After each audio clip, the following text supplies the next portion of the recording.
तो चलिए दोस्त, हम लोग अपना आज का क्लास शुरू करते हैं। फिर एक बार फटाफट रिकैप करते हैं क्या क्या चीज हमने अभी तक पढ़ा है। फर्स्ट से स्टार्टिंग किया था, पहला लाइन बोल के accounting is the language of business. फिर एक डेफिनेशन बोला था, accounting is an art of recording of transaction and event of financial nature to communicate the business result to the user of financial statement। ये याद हो गया सबको।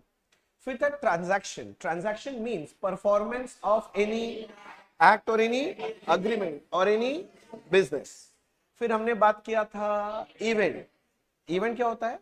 The consequence of a single transaction और a group of transaction at a particular point of time। फिर हमने बात किया था फाइनेंशियल ट्रांजैक्शन, वो ट्रांजैक्शन जो दो कंडीशन पूरा करे। Number one, it can be expressed in terms of money value, and number two, it will change the financial position of business, that is assets and liabilities of business।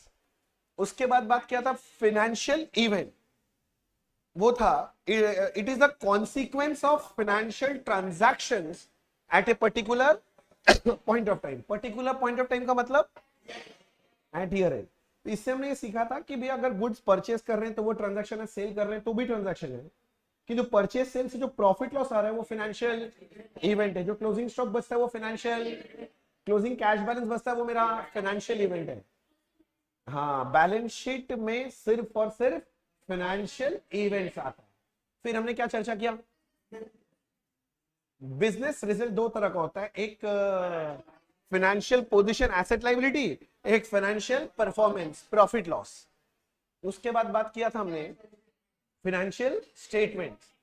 Financial statements चार तरह का होता है। Number one, balance sheet, it shows the financial position of business. फिर बात किया था trading PL, it shows the financial performance of business. फिर बात किया था cash flow statement, it shows the movement of cash, cash inflow and outflow. और उसके बाद नोट्स टू अकाउंट्स बात किया था, डिस्क्लोजर पॉलिसी के तहत बनाया जाता है, ये भी बात हो गया था। फिर बात किए थे यूजर ऑफ फाइनेंशियल स्टेटमेंट दो तरह का होता है, internal user, external user. Internal user means one who manages the business. Example, owner, sole proprietorship में प्रोप्राइटर, पार्टनरशिप में पार्टनर, कंपनीज में share holder. Director and manager भी इंटरनल यूजर है, though they are employee but they are internal user because they manage the business. External user होते हैं other than internal user. Example था ऐसे supplier, customer, bank, government, investor, employee, etcetera etcetera और जो भी था। उसके बाद हम लोग पढ़े थे, अच्छा हाँ एक और चीज भूल गया, communicating the business result is the primary objective of accounting, ये भी था। हाँ, उसके बाद क्या पढ़े थे? रिकॉर्डिंग। रिकॉर्डिंग जो होता है हम लोग बोलते हैं transactions and events are recorded in books of accounts. Books of accounts दो होता है, एक जर्नल और एक लेजर। जर्नल में होता है रिकॉर्डिंग, लेजर में होता है classification. Journal is the first accounting process, ledger is the second accounting process. Journal ledger एक साथ बनाने को बोलते हैं book keeping, and book keeping is the starting point of accounting. फिर एक फिलोसॉफिकल थॉट दिया था कि अकाउंटिंग में इनपुट क्या होता है? ट्रांजैक्शन एंड इवेंट, और फिर प्रोसेसिंग करते हैं उसको क्या बोलते हैं? Accounting process. आउटपुट क्या निकलता है? Financial statement. फिर हमने बात किया था accounting principles, this are the rules and guidelines for preparation and presentation of financial statement. It is derived from two things, accounting concepts, accounting convention। concepts का मतलब होता है these are the assumptions for preparation of financial statement। a convention मतलब guidelines derived from practice of accounting। ये सब ठीक चल रहा है यहाँ तक? अच्छा, उसके बाद हमने चालू किया था एंटिटी कॉन्सेप्ट, बोलता है बिजनेस और businessman are two separate identities and all the transaction should be recorded from the view point of business and not from the view point of businessman. फिर हमने पढ़े थे money management concept, those transaction and event which can be expressed in terms of money shall be recorded in the books and those transaction event which cannot be expressed in terms of money shall not be recorded in the books। ये कौन बोलता है? Money measurement concept. And बोला था entity concept and money measurement concept, these are the two basic accounting concept। फिर हमने dual aspect पढ़ा था, every transaction has two aspects, one is debit and one is credit and both assets should be recorded। फिर आप लोगों ने बोला था कि भैया डबल एंट्री सेम होता है, तो मैंने बोला था नहीं, डबल एंट्री एक सिस्टम है जो डुअल एस्पेक्ट कॉन्सेप्ट को बेस बना के बनाया गया। It was given by Luca Pacioli. कौन से देश से है, कौन से ईयर में दिया था? 1494। He is also known as father of accounting. ठीक है, ये भी बात कर लिया। फिर हमने चर्चा क्या किया था? हाँ, टू अप्रोचेस ऑफ अकाउंट्स। एक तो था ट्रेडिशनल अप्रोच, एक था मॉडर्न अप्रोच। ट्रेडिशनल अप्रोच मतलब UK based, modern approach US based. Traditional approach golden rule वाला, और मॉडर्न मतलब कॉमन सेंस वाला। अच्छा, ट्रेडिशनल अप्रोच के हिसाब से अकाउंट्स दो तरह का बोला था, एक पर्सनल और एक इम्पर्सनल। पर्सनल मतलब रिलेटेड टू पर्सन, इम्पर्सनल मतलब not related to person. Impersonal दो तरह का होता है, एक होता है रियल और एक होता है नॉमिनल। पर्सनल अकाउंट तीन तरह का होता है, natural person, artificial, representative personal account. Natural person मतलब human being account, Ram Shyam Jodu Modu Ponchu Madhav. उसके बाद तुम्हारा था आर्टिफिशियल पर्सन, कोई भी company, firm, organization, institution, political party, school, college, bank, कोई भी, ये सब क्या है? Artificial person. Representative personal account बोला था कि those account which represent a single और अ ग्रुप ऑफ नेचुरल और आर्टिफिशियल पर्सन। एग्जांपल दिया था कैपिटल अकाउंट हो सकता है, ड्राइंग्स तुम लोग बोला था, debtor account, creditor account, outstanding expense, pre receive income, accrued income, prepaid expenses, ये सारा का सारा क्या हो गया? Representative personal account. फिर हमने बात किया था real account. All assets account are real excluding any receivable. क्योंकि मैंने बोला था अगर कोई भी अमाउंट रिसीवेबल है वो एसेट तो है मगर वो रियल नहीं होता। कौन सा अकाउंट होता है? पर्सनल अकाउंट होता है। फिर हमने बात किया था एसेट दो तरह का होता है, टेंजिबल और इनटेंजिबल। टेंजिबल मतलब which has a physical existence, intangible मतलब जिसका फिजिकल एग्जिस्टेंस नहीं है। टेंजिबल का एग्जांपल बता, land, building, plant, machinery, furniture, motor car, etcetera etcetera. Intangible बोला था goodwill, patent, copyright, trademark, technical know how, computer software, etcetera etcetera. थोड़ा fast बोला पर समझ में आ रहा है ना? अच्छा, इसके बाद हमने पढ़ा था nominal account. All expenses, losses, income and gains are nominal account. फिर पढ़ा था गोल्डन रूल। पर्सनल का था debit the receiver, credit the giver. Real का था debit what comes in, credit what goes out. Nominal का था debit all expenses and losses and credit all incomes and gains. फिर मैंने इसका लॉजिक बताया था कैसे डिराइव करके बनाया गया था। फिर उसके बाद हमने स्विच किया, हाँ, पीएल अकाउंट बनाया था, ट्रेडिंग पीएल। तो और एक तो बनाया था बैलेंस शीट। उसमें कुछ पॉइंट्स था, उसको हाईलाइट कर देता हूं कि all expenses account are nominal account and are recorded on debit side of trading PL, and all incomes account are also nominal account and are recorded on credit side of PL. PL से निकलता है profit, income minus expense करके। This profit belongs to owner and is transferred to capital account. Balance sheet में हमने बात किया था capital account is a personal account and is recorded on liability side of balance sheet. Liability account is also personal, recorded on liability side of balance sheet. Assets account may be real or personal and recorded on asset side of balance sheet. PL में सिर्फ nominal आता है इसलिए बोलते हैं statement of nominal account. Balance sheet में real और personal दोनों आता है इसलिए बोलते हैं statement of real and personal account. ये सब चर्चा हो गया था। फिर मैंने बोला था there are 4 pillars of accounts, asset, liability, income and expense. Transaction दो तरह का होता है, एक कैश ट्रांजैक्शन और एक नॉन कैश। कैश ट्रांजैक्शन मैंने बताया था या तो इनफ्लो होगा या तो आउटफ्लो होगा, मतलब या तो रिसिप्ट होगा या तो फिर पेमेंट होगा। और बोला था मैक्सिमम रिलेशनशिप क्या होता है, payment can be equals to receive, उससे ज्यादा नहीं हो सकता। याद है ये सब चीज? फिर मैंने डिराइव करके अकाउंटिंग इक्वेशन बनाया था, that is capital plus liability equals to asset. और मैंने बताया था अकाउंटिंग इक्वेशन कौन से फाइनेंशियल स्टेटमेंट को रिप्रेजेंट करता है, बैलेंस शीट। अरे बोलना। अच्छा, इसके बाद हम लोग ये सब पढ़ते वक्त वो पेमेंट का बात कर रहे थे कि why do we do payment, तो तुम लोग बताया था we do payment to buy, ये बच्चा बोला था गुड्स एंड सर्विसेज। फिर मैंने पूछा था why do by goods and services, तो टू डिराइव बेनिफिट। मैंने बोला था कि भैया अगर पेमेंट हो गया है और benefit exhausted within the year, वो मेरा एक्सपेंस है, और बेनिफिट अगर with in the year exhaust नहीं हुआ, आगे एग्जॉस्ट करेंगे, वो मेरा एसेट बन जाता है। और फिर मैंने इनकम का बात किया था, तो इनकम के लिए हमने बताया था कि अगर इनकम नहीं, सॉरी रिसीप्ट, अगर हमको कैश मिलता है तो हमको बेनिफिट देना है। अगर कैश मिला बेनिफिट दे दिया तो वो मेरा इनकम है, कैश मिला बेनिफिट नहीं दिया, देना बाकी है, वो मेरा लायबिलिटी होता है। फिर मैंने आपको वो इंटीजर लाइन बना के बहुत सारा चीज समझाया था, याद है क्या? अकाउंट का ये साइड डेबिट और क्रेडिट क्यों, कौन सा अकाउंट का डेबिट कौन सा अकाउंट का क्रेडिट बैलेंस होता है, और फिर मैंने आपको डिराइव करके बताया था मॉडर्न अप्रोच। मॉडर्न अप्रोच के हिसाब से 5 अकाउंट होता है, asset, liability, income, expense and capital. Asset और एक्सपेंस का इंक्रीज होगा तो डेबिट होता है, डिक्रीज होगा तो क्रेडिट होता है। लाइबिलिटी, कैपिटल और इनकम इंक्रीज होगा तो क्रेडिट, डिक्रीज होगा तो डेबिट।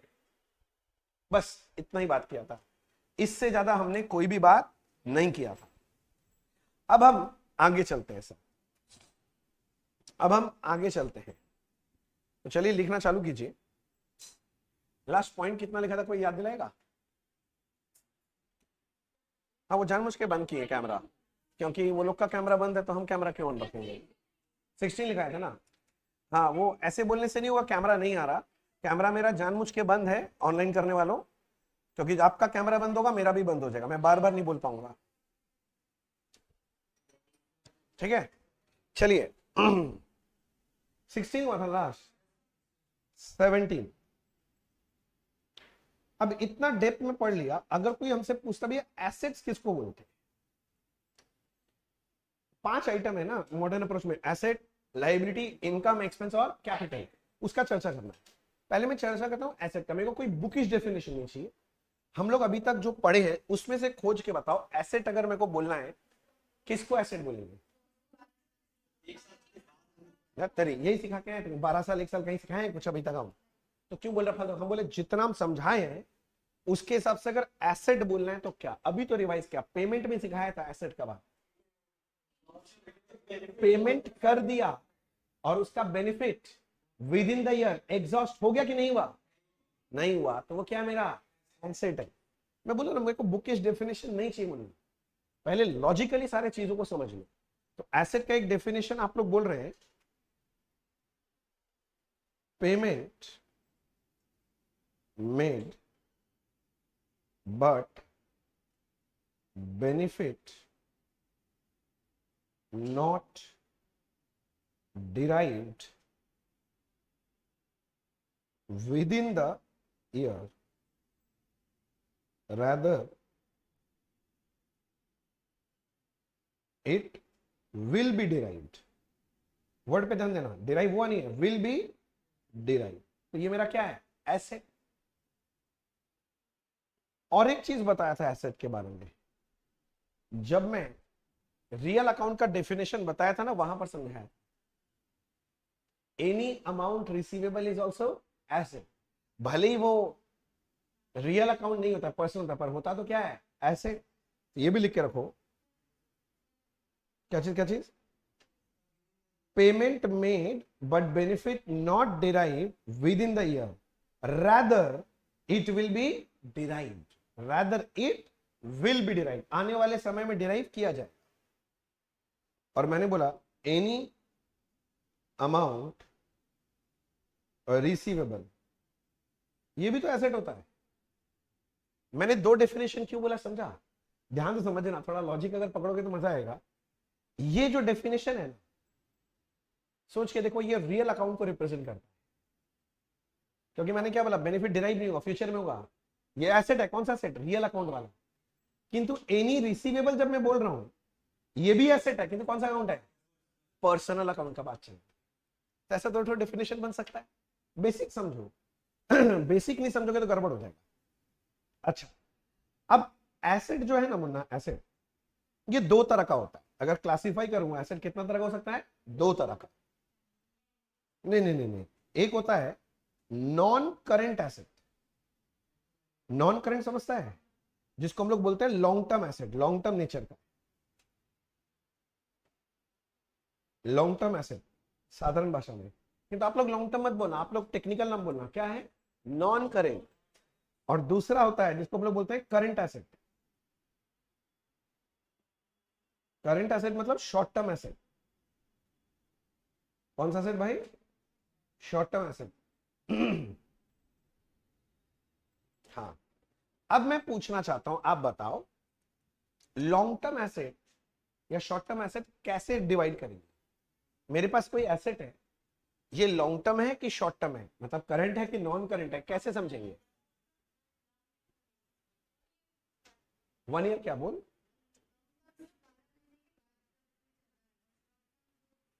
मतलब चलता रहे, मतलब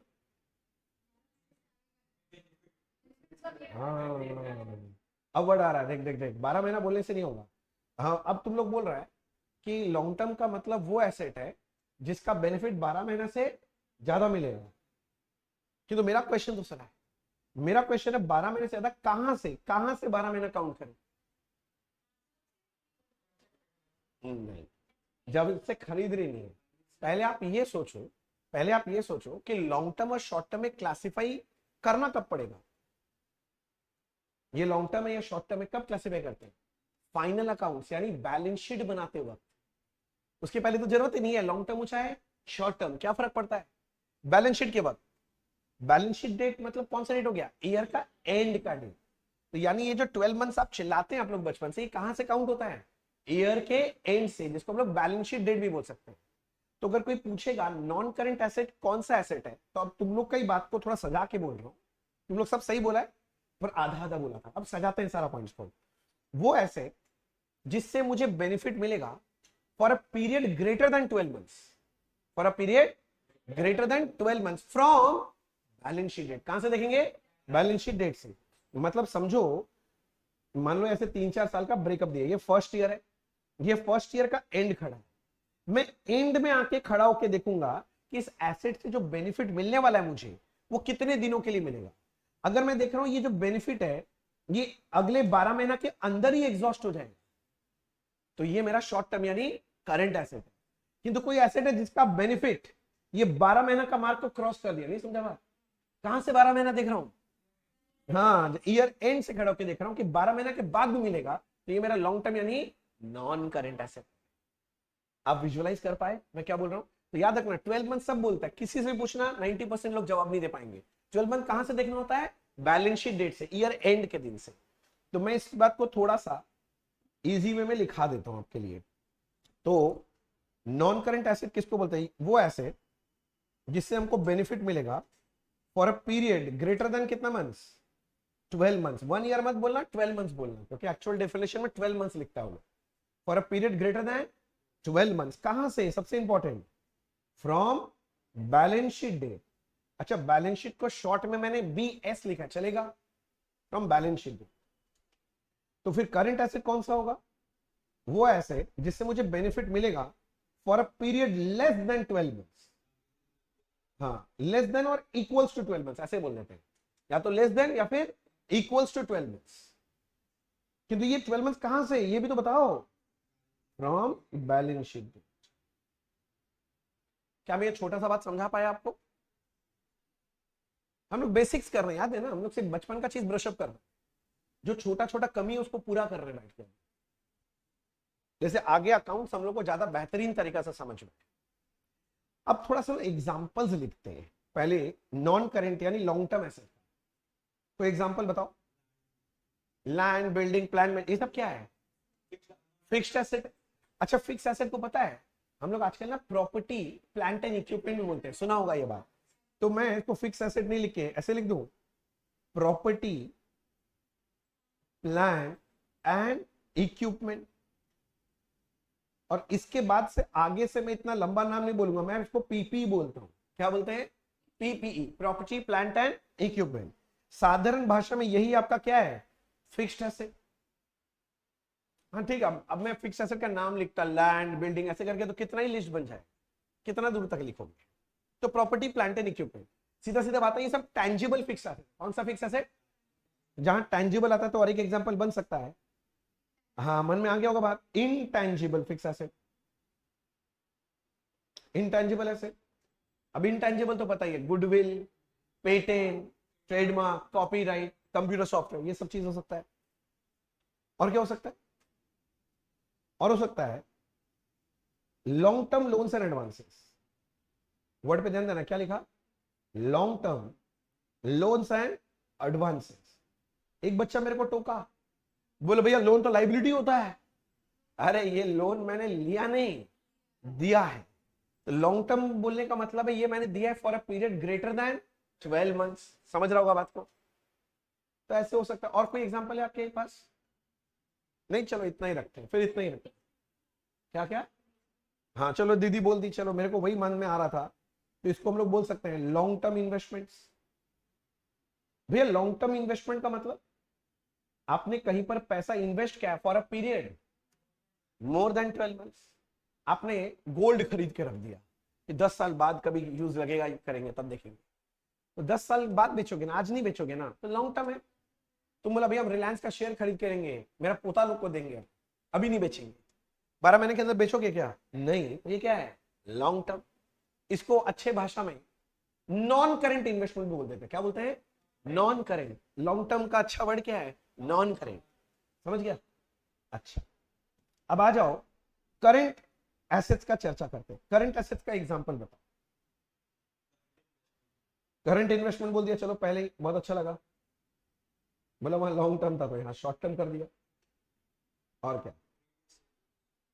हाँ, ट्रेड रिसीवेबल समझते हो? अच्छा चलो पहले साधारण भाषा में क्या बोलते जानते हो? डेटर। अच्छा, डेटर कौन होता है? कस्टमर जिससे हमको पैसा मिलेगा। कस्टमर समझ गया? जिसको माल बेचते हैं, जिसे पैसा मिला नहीं है, मिलना बाकी है। तो मैं समझा के लिए लिखता हूं, डेटर का मतलब customer from whom money is receivable. अच्छा, मैं डेटर लिखा मुना ट्रेड से ले, गुस्सा तो नहीं हुआ? आएंगे वो ट्रेड रिसीवेबल वर्ड में भी आएंगे, डोंट वरी। अच्छा और बोलो, डेटर तो भी लिख दिया, और कितना बनेगा? क्रेडिटर तो लाइबिलिटी है ना, क्या बोल रहे हैं? इन्वेंट्रीज मतलब स्टॉक का बात कर रहे हैं, इन्वेंट्रीज भी बोल सकते हैं, स्टॉक को हम लोग इन्वेंटरीज भी बोल सकते हैं। चलो ठीक है, और क्या हो सकता है? कैश बैलेंस हो सकता है। हाँ शॉर्ट टर्म, जब लॉन्ग टर्म लिखे भैया उस साइड में, तो यहां पर लिख दीजिए short term loans and advances. और बताओ क्या हो सकता है? बैंक बैलेंस नहीं हो सकता क्या? अच्छा, जब मैं बोलता हूं बैंक बैलेंस करंट एसेट है, बैंक बैलेंस मतलब ऐसे बोलो मेरा बैंक में पैसा जमा है, मतलब मैंने 1 लाख अगर जमा किया बैंक में और 30,000 निकाल लिया, तो बैंक बैलेंस कितना बचेगा? 70। पॉजिटिव बैलेंस मैं बोलना चाह रहा हूं। मतलब बैंक बैलेंस का मतलब मैं ऐसे बोलूं, समझेगा क्या? कि my deposits will be more than withdrawal. अरे अभी तो बोला जैसे मैंने कि मैंने डिपॉजिट किया 1 लाख, विड्रॉ कितना किया था? 30। तो डिपॉजिट ज्यादा है, विड्रॉल कम है, तो मेरा बैंक बैलेंस सही है मेरा। तो लिख के रखना डिपॉजिट मोर देन विड्रॉल। और बताओ, एक बच्चा बोल रहा है भैया बिल्स रिसीवेबल नहीं लिख सकते, लिख ले। सुना है कभी? डेप्थ में बात करेंगे, बिल्स से मतलब जो बिल हम लोग ड्रॉ करते हैं उसको लिख के रख लो, बिल्स ड्रॉन। हम लोग पूरा एकदम डिटेल में भी समझेंगे बिल्स को, अब टेंशन मत लेना। फिर एक बच्चा मेरे को बोल रहा है भैया अक्रूड इनकम नहीं लिखा आप। अच्छा, अक्रूड इनकम मतलब इनकम मिल गया कि मिलना बाकी है? मिलना बाकी है, मतलब इसको ऐसे बोले this is the income receivable. नहीं समझा बात? मिला नहीं है, मिलना बाकी है। इसका मतलब होता है इनकम रिसीव्ड नहीं, रिसीवेबल। फिर एक बच्चा बोला भैया इतना जब लिखे हैं तो मेरा भी एक तो लिख दिया। मतलब क्या? बोला प्रीपेड एक्सपेंस लिख दीजिए। हाँ ये भी हो सकता है। प्रीपेड एक्सपेंस मतलब टाइम से पहले दे दिया कि टाइम से बाद में दे दिया? पहले दे दिया, तो पेड इन एडवांस। तो इसको ऐसे सिंपल वर्ड्स में बता देते हैं, एक्सपेंस पेड इन एडवांस। अब ऐसे तो लिखते जाएंगे लिखते जाएंगे, खत्म ही नहीं होगा, पर काफी एग्जांपल हो गया। और चाहिए क्या एग्जांपल? काफी है ना, समझ गया ना? ठीक है, नोटिंग कर लेना बच्चे, कुछ भी मत छोड़ना, सारा चीज काम आएगा, इसलिए चर्चा हो रहा है। ऊपर से ऐसे। अच्छा, लिख लो, किसी का क्या छोटा हुआ, जल्दी लिख लो।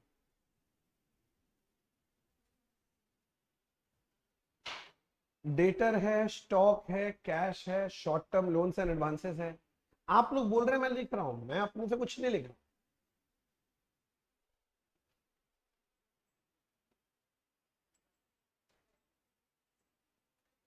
घर बैठे बच्चे हो गया लिखना? ओके, यहां कुछ बच्चे अभी भी लिख रहे हैं, जल्दी जल्दी लिखो।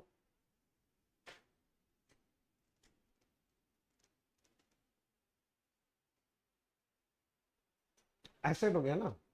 अब किसका बारी है बोल तो समझने का, लाइबिलिटीज।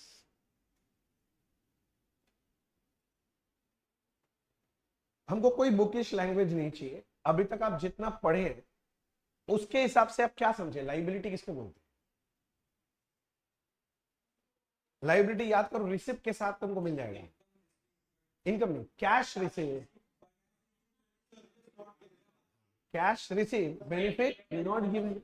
एकदम सही बोला, पहला लिखो, कैश रिसीव पैसा मिल गया, बट बेनिफिट नॉट गिवन, तो I am liable to give benefit, मेरा लाइबिलिटी है। एक सिंपल चीज बोल रहा हूं, ऐसे बोले any amount payable is my liability, अगर मेरे को कुछ भी देना बाकी है पैसा, वो भी तो लाइबिलिटी है। तो लिख लो एनी अमाउंट पेबल, ये भी लाइबिलिटी हो गया।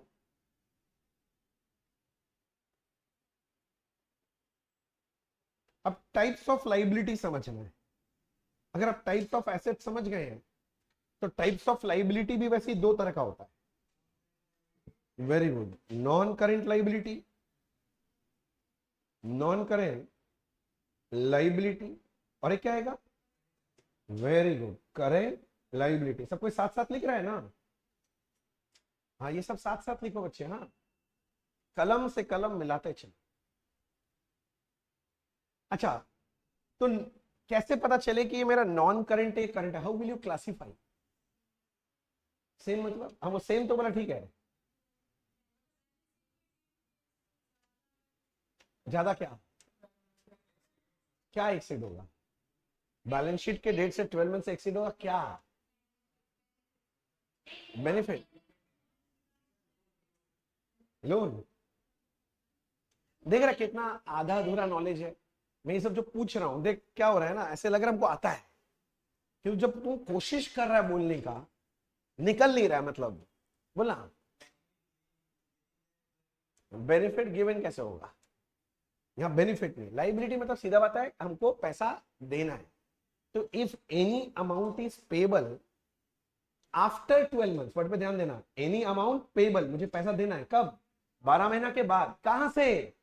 From balance sheet date.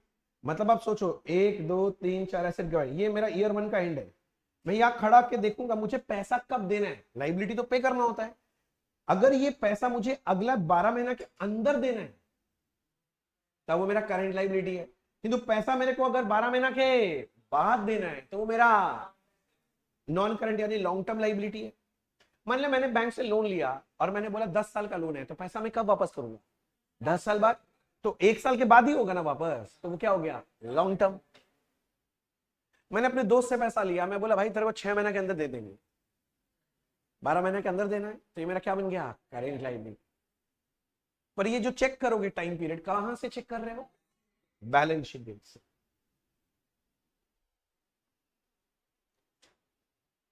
चलो ये बात लिखा देते हैं कि अगर पेबल है for a period greater than 12 months, कहां से देखना 12 मंथ्स? From balance sheet. और करंट में लिखेंगे it is payable for a period less than 12 months, 12 महीने के अंदर अंदर देना है, या लेस देन और इक्वल्स टू 12 मंथ्स, दोनों होना चाहिए। फ्रॉम कहां से बच्चे? Balance sheet.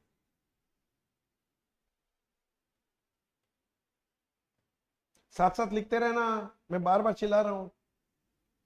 एग्जाम्पल में आपने बोला कोई भी तरह का लॉन्ग टर्म लोन हो सकता है, आपने कोई बैंक से लोन ले लिया, फाइनेंशियल इंस्टीट्यूशन से लोन लिया, हो सकता है। कंपनीज के केस में आप सुने होंगे, ये भी लोन ही एक तरह का, क्या बोलते हैं इसको? डिबेंचर। ये भी तो लॉन्ग टर्म लाइबिलिटी हो गया, नॉन करेंट लाइबिलिटी। हाँ बोल सकते हैं, एम्प्लॉय प्रोविडेंट फंड भी हो सकता है। हाँ वही long term loan, long term borrowings, एक ही बात है, ये काफी है। करंट लाइबिलिटी का एग्जांपल, प्रोविजन अभी के लिए थोड़ा दूर रखते हैं, बाद में चर्चा है उसका डिटेल में। शॉर्ट टर्म बोरिंग्स बोल सकते हैं, एक लॉन्ग टर्म है तो भैया शॉर्ट टर्म बोरिंग्स भी हो सकता है। Short term borrowings. Trade payable को मैं साधारण भाषा में क्रेडिटर बोलूं? अच्छा, क्रेडिटर का मतलब सप्लायर होता है ना, जिससे हम माल खरीदते हैं उधार में, पैसा देना बाकी है, तो क्रेडिटर के बगल में लिख लो supplier to whom money is paid की पेबल, पेबल। ठीक है। फिर एक बच्चा बोला भैया बिल्स पेबल भी लिख दो, ऊपर में रिसीवेबल लिखे थे। हाँ लिख दो, कौन मना किया? ए भाई, हाँ, बिल्स पेबल। बिल्स का हम लोग आगे जाके डिटेल चर्चा करेंगे, बट बिल्स पेबल का मतलब याद रखिएगा एक बार के लिए, बिल्स एक्सेप्टेड, जो भी हम बिल एक्सेप्ट करते हैं वो मेरे लिए पेबल होता है। ठीक है, घर बैठे बच्चे लोग समझ रहे हो ना तुम लोग?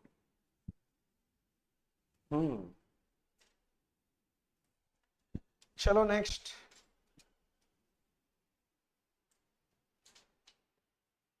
और कौन है? एग्जाम्पल एग्जाम्पल और बताओ। Outstanding expense. अच्छा, आउटस्टैंडिंग एक्सपेंस मतलब एक्सपेंस दे दिए कि देना बाकी है? एक्सपेंस पेड की पेबल, इसका मतलब लिख लो ब्रैकेट में एक्सपेंस पेबल। हाँ लिख रहे हैं, पहले एक ठो इसी से मिलता जुलता लिख दे, एक ठो प्री रिसीव्ड इनकम भी हो सकता है। प्री रिसीव्ड इनकम मतलब, हाँ, इनकम टाइम से पहले मिला के टाइम के बाद में? पहले मिल गया तो इसको ऐसे बोल देते हैं income received in advance, income received in advance. उधर से दीदी तब से वेट करिए भैया, हम बोले थे बैंक ओवरड्राफ्ट, अब लिख नहीं रहे। लो लो लो लो लो लो, डराता क्यों मेरे को? हम लिख देंगे आप बोले तो। बैंक ओवरड्राफ्ट, ओवरड्राफ्ट समझते हो? ज्यादा निकाल लिया पैसा, मान ले मैंने 1 लाख डाला बैंक में, डिपॉजिट हुआ, मैंने 1,20,000 निकाल लिया, कितना ज्यादा निकाल लिया? 20। नेगेटिव बैलेंस हो गया ना बैंक में, इसको बैंक ओवरड्राफ्ट बोलते। फिर कई बार बच्चा हमसे पूछता है कि भैया बैंक से पैसा ज्यादा निकाल सकते हैं? हाँ, आपको अप्लाई करके वो फैसिलिटी लेना पड़ता है, वो इंडिविजुअल पर्सन को नहीं मिलता है, वो बिजनेस हाउस को देता है वो लोग ओडी फैसिलिटी। हाँ, उसमें भी लिमिट रहता है, बहुत सारा चीज है। अगर आप ये फैसिलिटी लेना चाहते हैं तो बैंक को जाके बोलिए, बैंक आपको दे देगा, मिलता है। तो ओवरड्राफ्ट पता कैसे चलेगा ओवरड्राफ्ट हो गया? तो मैं ऐसे समझाऊं क्या, your deposit will be less than withdrawal, या फिर उल्टा सोचो, withdrawal will be more then deposit. बात तो एक ही है, आपने विड्रॉ ज्यादा किया डिपॉजिट से, ये आपका बैंक ओवरड्राफ्ट है। और कोई एग्जांपल लिखवाना है? ये काफी है, बहुत हो गया भैया। ये क्या हो गया? हाँ, एक सेकेंड। हाँ, कहाँ का चीज कहाँ आ गया था? हाँ, वो डांस कर रहा था। लिख लो यहाँ तक सारा। एसेट का बात हो गया, लाइबिलिटी का बात हो गया, अब इनकम बात कर ले। ठीक है, आप ही लोग बोल रहे हैं भैया इनकम बात कर लीजिए पहले। ठीक है, ये 90 नंबर पॉइंट बनेगा ना? अच्छा, इनकम तो हम बता ही दिए हैं, एक ही तो बात है, क्या बोलते हो इनकम क्या बताए थे? कैश रिसीव बेनिफिट गिवन, तो मेरा क्या है? इनकम। तो लिखो, वही बात लिख दिया शॉर्ट में, cash receive and benefit given. पैसा मिला, बेनिफिट भी दे दिया, तो ये मेरा क्या बन गया? इनकम। अब जो भी मिल रहा है, कमीशन इनकम हो सकता है, रेंट इनकम हो सकता है, बहुत हो सकता है, उसका नहीं लिख रहा हूं एग्जाम्पल। ठीक है, तो तुम लोग मेरे से अच्छा जानते। एक्सपेंस का क्या सिखाए थे बताइए? हाँ, पेमेंट में and benefit exhausted within the year कि not exhausted? Exhausted, derive within the year, ऐसे बोल रहे। तो ऐसे लिख देते हैं, पेमेंट में and benefit exhausted within the year. अच्छा, पेमेंट नहीं भी करें तो भी वो हो जाएगा, और बेनिफिट अगर आप मिल गया इस साल, तो भैया वो आपका क्या बन गया? एक्सपेंस बन गया। हाँ, अब आ गया कैपिटल।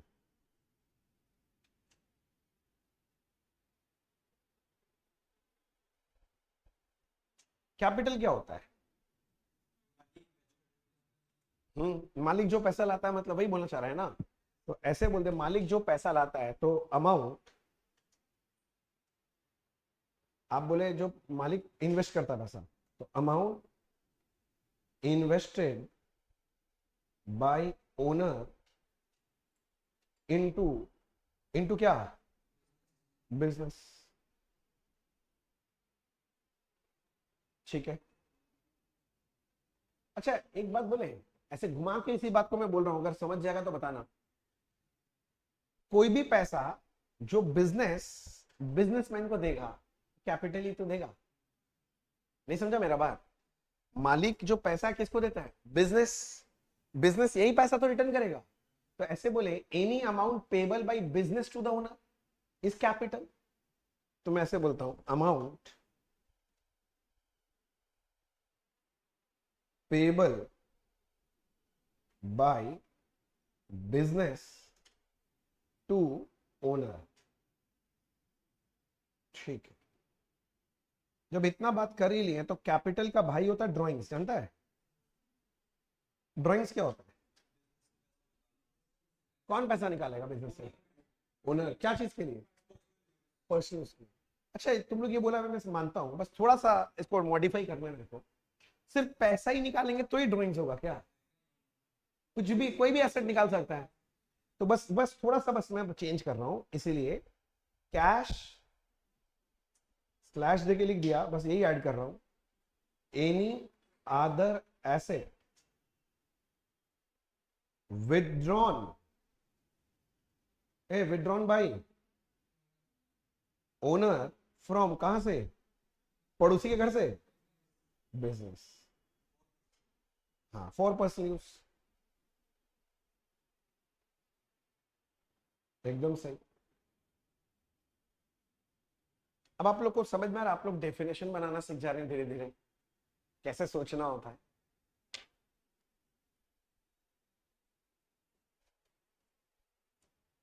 सब ठीक है ना? आगे फ्यू इंपॉर्टेंट आइटम्स या फिर पॉइंट्स।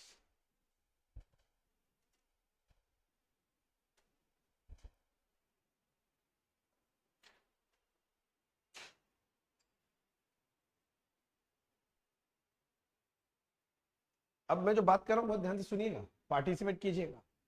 हो सकता है कई जगह हमारा और आपका झगड़ा भी लग जाए, घबराइएगा मत। जब लड़ाई करना हो तो लड़ाई कीजिएगा साथ में, क्योंकि कॉन्सेप्ट का लड़ाई है, याद रखिएगा। जितना डिस्कशन कर पाएंगे उतना क्लैरिटी मिलेगा। मैं बात कर रहा हूं बच्चे एसेट्स का। किसका बात कर रहा हूं? हम लोग एसेट खरीदते हैं ना, मैं ऐसे समझाता हूं और भी अच्छे से।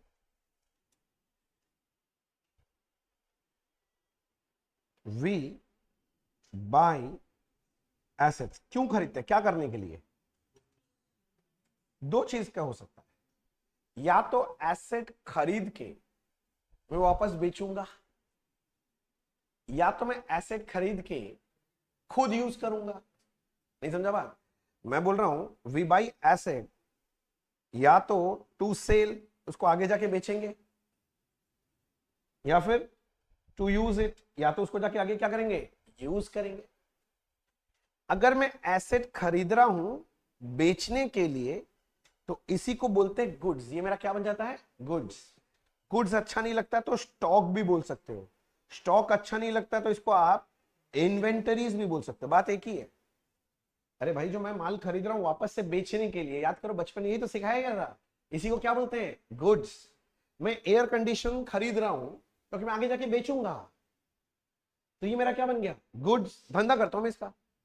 किंतु मान ली मैं एयर कंडीशन खरीदा क्योंकि मैं इसको यहां लगा के यूज करूं, मैं ठंडा ठंडा हवा खाऊंगा, तो यूज करने के लिए खरीदा, तो ये मेरा क्या गुड्स है, फिक्स्ड एसेट। एसेट नहीं, कौन सा एसेट, फिक्स्ड एसेट। तो यूज करने के लिए अगर खरीदे हो तो ये आपका क्या कहलाएगा, फिक्स्ड एसेट।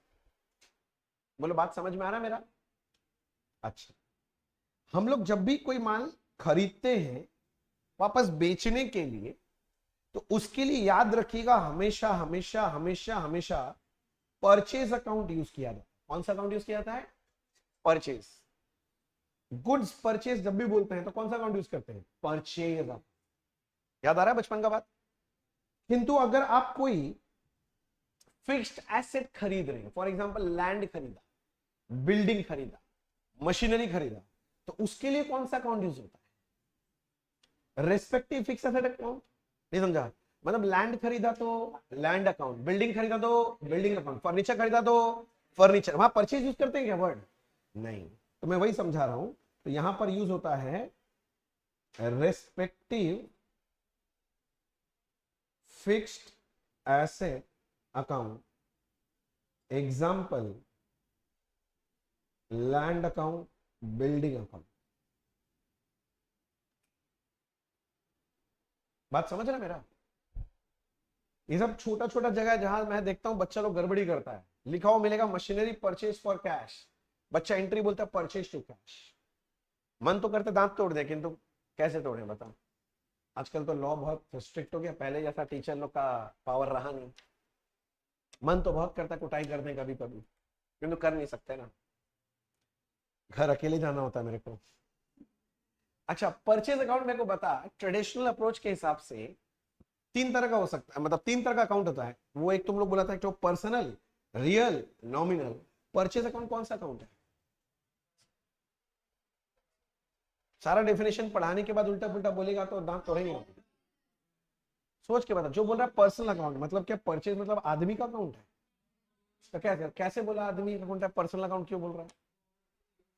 हाँ तो यूज करेगा तो, और डेफिनेशन यूज करने के बाद बेनिफिट डिराइव हो गया, तब तो वो दूसरा अकाउंट होना चाहिए, तो एक्सपेंस होना चाहिए।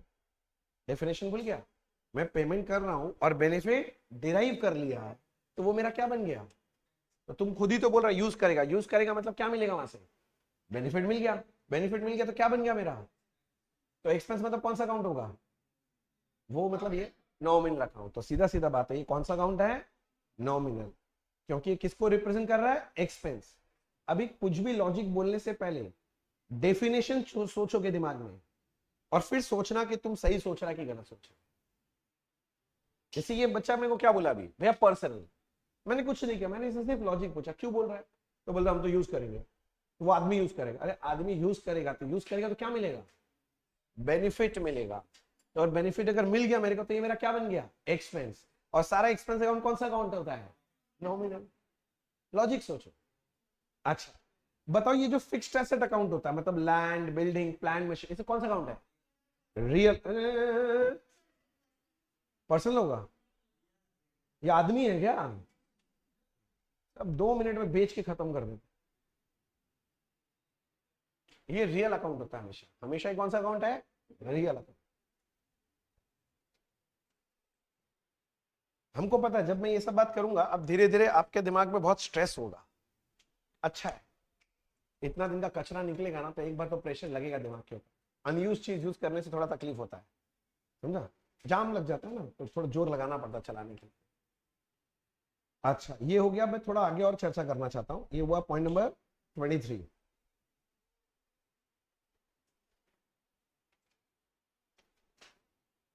व्हेन वी सेल, अभी परचेज करने का बात कर रहा था, अब किसका बात कर रहा हूं? सेल करने का। या तो मैं गुड सेल करूंगा, या तो मैं अपना फिक्स्ड एसेट सेल करूंगा। अब जल्दी पकड़ो बात को। समझ रहा मेरा बात? गुड्स समझ गया, जो मैंने खरीदा था बेचने के लिए। और जब फिक्स एसेट बोल रहा हूं, मतलब जो मैंने खरीदा था यूज करने के लिए। तो जब गुड्स हम लोग बेचते हैं तो कौन सा अकाउंट यूज करते हैं? नहीं पता है क्या? बचपन से लिख रहा है सेल्स अकाउंट। हाँ सेल्स अकाउंट। और जब फिक्स एसेट बेचोगे तो कौन सा अकाउंट यूज करोगे? Respective fix asset. लैंड बेचेगा तो याद करो कैश टू लैंड। बिल्डिंग बेचता तो cash account debit to building. तो वही यहां पर लिख देता हूं, दैट इज रेस्पेक्टिव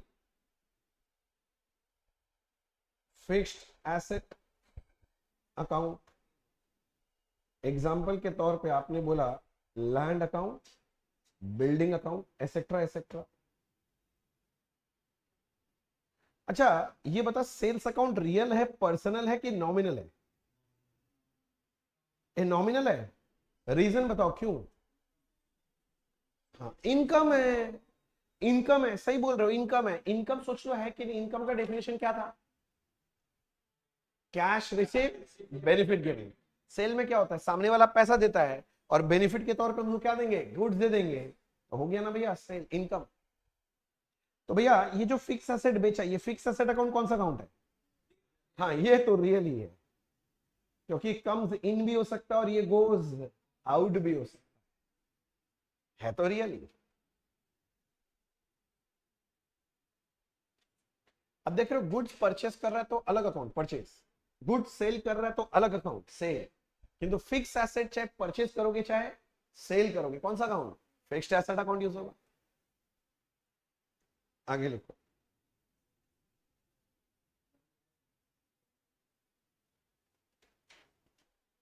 अब मैं बात कर रहा हूं रिटर्न ऑफ गुड्स का। मैंने रिटर्न ऑफ एसेट नहीं लिखा, ठीक से पढ़ो। ओ 25 होगा, अच्छा। Point number 25। मैं अभी बात कर रहा हूं किसके बारे में? रिटर्न ऑफ गुड्स के बारे में बात कर रहा हूं मुन्ना। हाँ भैया बताइए ना। तो पहला वाला में लिखो,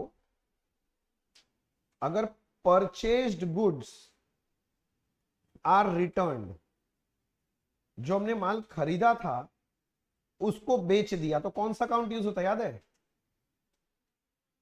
परचेज रिटर्न अकाउंट। आपको पता है परचेज रिटर्न अकाउंट का और एक नाम है क्या? रिटर्न इनवर्ड की outward? Return outward, return outward भी बोल। साथ साथ लिखते रहना, हाथ मत रोकना। ये सब एकदम बेसिक चीज है, ये सब कॉपी में नोटिंग करा दे रहे हैं, बाद में कभी भी डाउट होगा तो यहीं खोल के देखना है, बार बार थोड़ी ना ये सब चीज चर्चा किया जाएगा। अच्छा, फिर है सोल्ड गुड्स आर रिटर्न, जो माल मैंने बेचा था ना वो वापस आ गया, कस्टमर को पसंद नहीं आया, वापस कर दिया।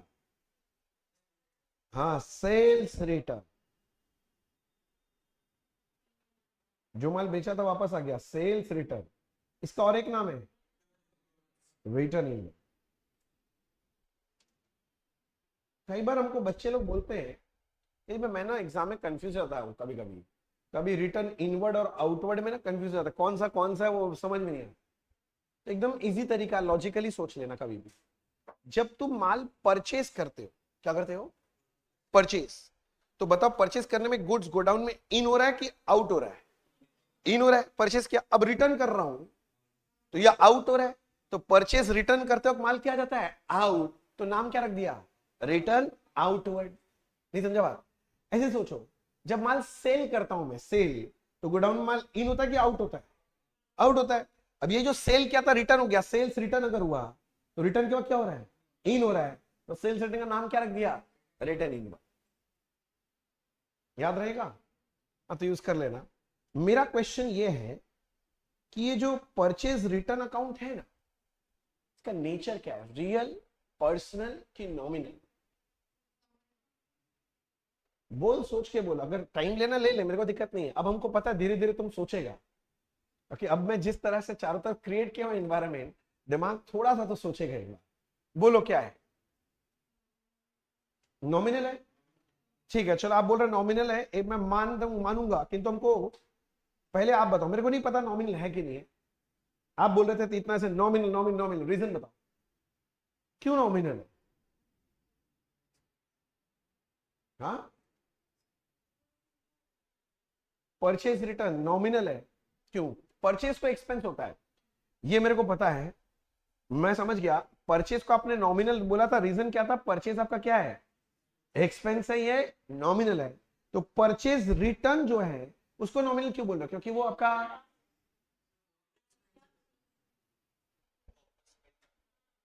बोल, बचपन में तो पढ़ाया गया है ना, मैं सुनना चाह रहा हूं आप जो पढ़े, इसीलिए।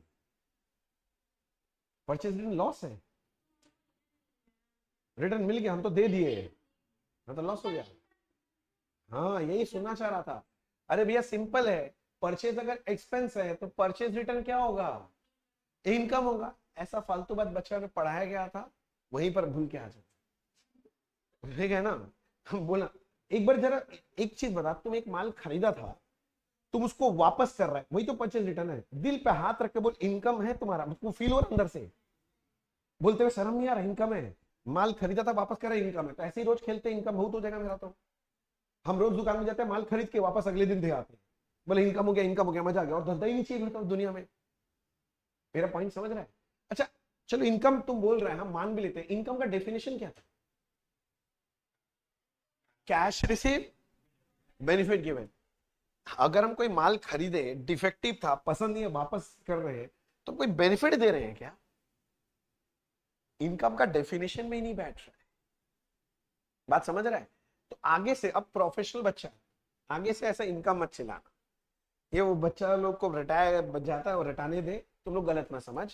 तुम बोलेगा भैया सीधा सा बात है, it is expense accountable, but it represents reversal of expense. Purchase का उल्टा है ना, उल्टा रिवर्सल, इसको क्या बोलेंगे? Reversal of expense. तुम जवाब दे पा रहा क्योंकि मेरा वीडियो देख लिया था, इसीलिए, ठीक है ना, नहीं तो दुनिया का कोई बच्चा नहीं दे पाएगा इसका जवाब, मेरे को। It's okay. हाँ मैं तो बोला, तो मेरा वीडियो देख के, नहीं तो दुनिया का कोई नहीं बच्चा बोल सकता, टीचर ही नहीं बोल पाता, बच्चे क्या बोलेंगे, छोड़, ठीक है ना।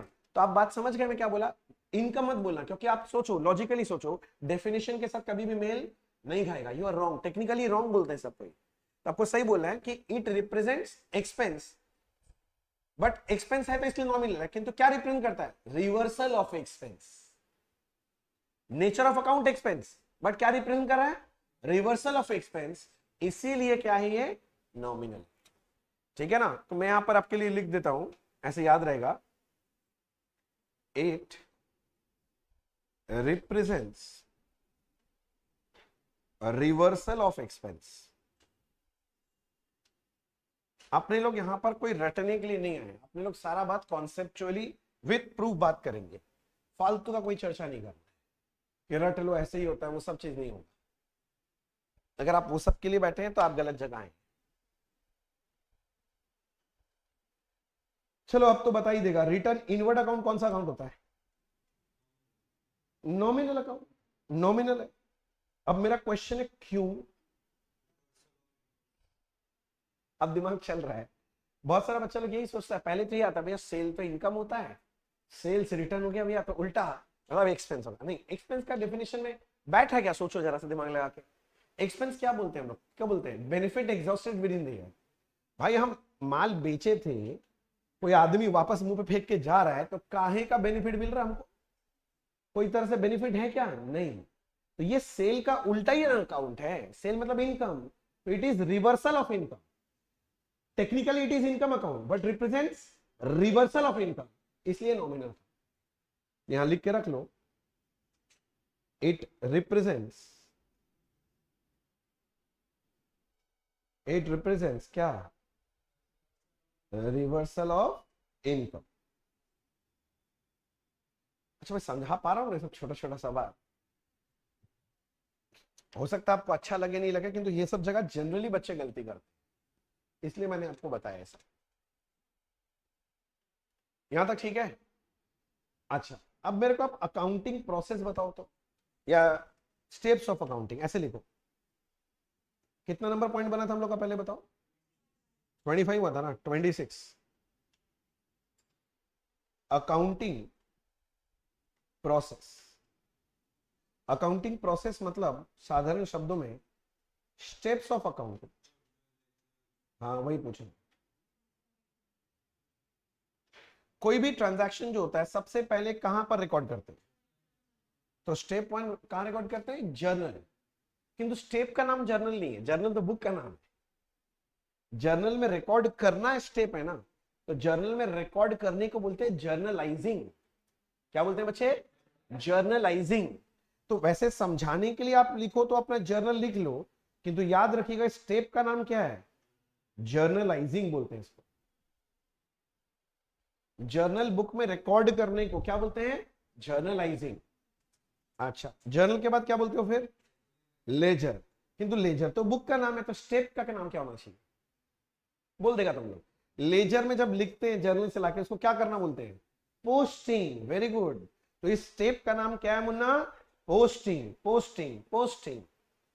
Very good. थर्ड स्टेप आप क्या बनाते हैं फिर? Trial balance. तो थर्ड स्टेप आपका ट्रायल बैलेंस है, कोई दिक्कत नहीं है। फोर्थ स्टेप क्या होता है इसके बाद? नहीं, क्या बोल रहा है? ट्रायल बैलेंस बन गया, अब लास्ट में फाइनल अकाउंट ही बनाते हैं ना। फाइनल अकाउंट में पहले क्या बनाते हैं? Trading PL. तो चौथा स्टेप आपका है ट्रेडिंग एंड पीएल। शॉर्ट में पीएल लिख दो। इसको अच्छे शब्दों में हम लोग बोलते हैं इनकम स्टेटमेंट। अच्छा शब्द भी लिख के रखना। क्या बोलते हैं भाई साहब? Income statement. ट्रेडिंग पीएल का अच्छा नाम है इनकम स्टेटमेंट। कोई अगर आप विदेशी ऑथर का बुक पढ़ोगे ना, वहां लोग ट्रेडिंग पीएल नहीं लिखते, वहां क्या लिखते हैं लोग? Income statement. और पांचवा लास्ट में क्या बनता है? Balance sheet. बैलेंस शीट का और एक बहुत विदेशी नाम है, नाम से समझो, पोजीशन स्टेटमेंट। पोजीशन समझ में आ रहा है? पोजीशन, हाँ, पोजीशन मतलब एसेट लायबिलिटी, वहां से नाम आया है पोजीशन स्टेट। तो basically these are the 5 steps of accounting. तो कभी भी कोई पूछेगा how many steps of accounting, क्या बोलोगे? 5। नंबर 1 जर्नल नहीं बोलेगा, journalising. Next step posting. Next trial balance. Next trading पे, यानी अच्छा नाम बोलना, इनकम स्टेटमेंट। और लास्ट पोजीशन स्टेटमेंट। स्टाइल से बोलना ना। चलो लिख लिया क्या तुम लोग सबको? ही जल्दी जल्दी लिखो। फिर मैं सोच रहा हूं थोड़ा सा चर्चा पहले जर्नल के बारे में कर ले। ऐसे आपको आता ही है, पर क्योंकि ब्रशअप कर रहे हैं तो एक बार सोच रहा हूं बात कर ही लेते हैं। कोई भी ट्रांजैक्शन सबसे पहले कहां रिकॉर्ड होता है? जर्नल में। आप अगर जर्नल का फॉर्मेट कभी देखे हैं क्या?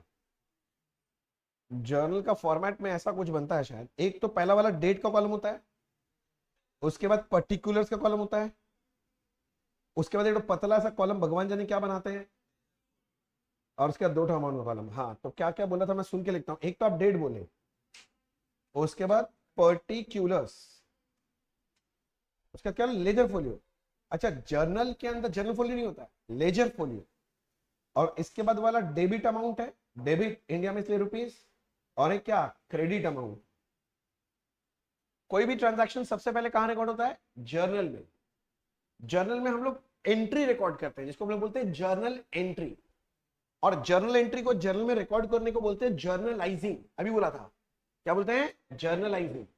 अब जर्नल एंट्री जो बनाते हैं हम लोग, डबल एंट्री सिस्टम फॉलो करके बनाते हैं, जिसमें क्या होता है? एक सर्टेन अकाउंट, कोई भी पहला अकाउंट क्या होता है? डेबिट। और फिर जो दूसरा अकाउंट बनता है आपका, वो क्या किया जाता है? क्रेडिट। डेबिट का अमाउंट यहां लिखा जाता है, क्रेडिट का अमाउंट यहां लिखा जाता है। और इसके नीचे एक छोटा सा एक्सप्लेनेशन लिखते हैं, explaining the transaction, it is known as narration. समझ रहे हैं ना? अरे ऐसा नो सर। और यहां डेट कॉलम में डेट लिखे तो समझाने का कोई बात ही नहीं है। और याद रखिएगा जर्नल में क्रोनोलॉजिकल रिकॉर्डिंग होता है। क्रोनोलॉजिकल मतलब डेट वाइज, क्रोनोलॉजिकल मतलब कौन क्या बोला भैया? डेट वाइज रिकॉर्डिंग होता है। हाँ वो सब ठीक है, वो सब तो चर्चा है। मैं तो बुक की बात कर रहा हूं। जर्नल इज अ बुक, तो बुक के अंदर बन रहा है ये फॉर्मेट, इसीलिए लिखा जाता है इन द बुक्स। क्यों लिखा जाता है ये हम पूछते तो बोल नहीं पाता। इन द बुक्स क्यों? क्योंकि मैं समझो जर्नल एक किताब है, किताब के अंदर ये फॉर्मेट बनता है, इसलिए ऊपर में लिखा जाता है इन द बुक्स ऑफ। मतलब अब नहीं मिलेंगे। अच्छा यहां तक ठीक है? यहां तक कोई डाउट है किसी को? अरे yes sir, no sir, yes sir, doubt है? कोई डाउट नहीं है ना? पक्का घर बैठा बच्चा लोग डाउट है क्या तुम लोग को? देखे तो कुछ लिखा भी है। सर इनकम का डेफिनेशन एक और बार दिखा दीजिए। इनकम का डेफिनेशन और एक बार दिखा दीजिए, एक बच्चा बोल रहा है। ये लिखिए, cash received and benefit given. Rishika ji, income का डेफिनेशन आपके लिए ये रहा कंप्यूटर स्क्रीन पर। हो गया? ओके। अब जर्नल तो बन गया, अब जर्नल के बाद फिर क्या बनता है? हाँ, पोस्टिंग करते हैं हम लोग लेजर में जाके। तो बात समझो, लेजर एक और किताब है। ए भाई, जर्नल एक किताब है, उसमें ये फॉर्मेट बनता है, जर्नल एंट्री करके दिखाते हैं। लेजर एक और किताब है, बुक अलग है। और लेजर के अंदर क्या बनता है? अकाउंट बनता है। नहीं, लेजर के अंदर बनता क्या है? अकाउंट। याद रखना, लेजर बुक का नाम है और उसके अंदर हम लोग बनाते क्या है? अकाउंट। मेरा एक छोटा सा क्वेश्चन है, इसका जवाब देना। लेजर बुक के अंदर कौन सा अकाउंट बनता है? पर्सनल अकाउंट आता है, रियल अकाउंट आता है कि नॉमिनल अकाउंट आता है?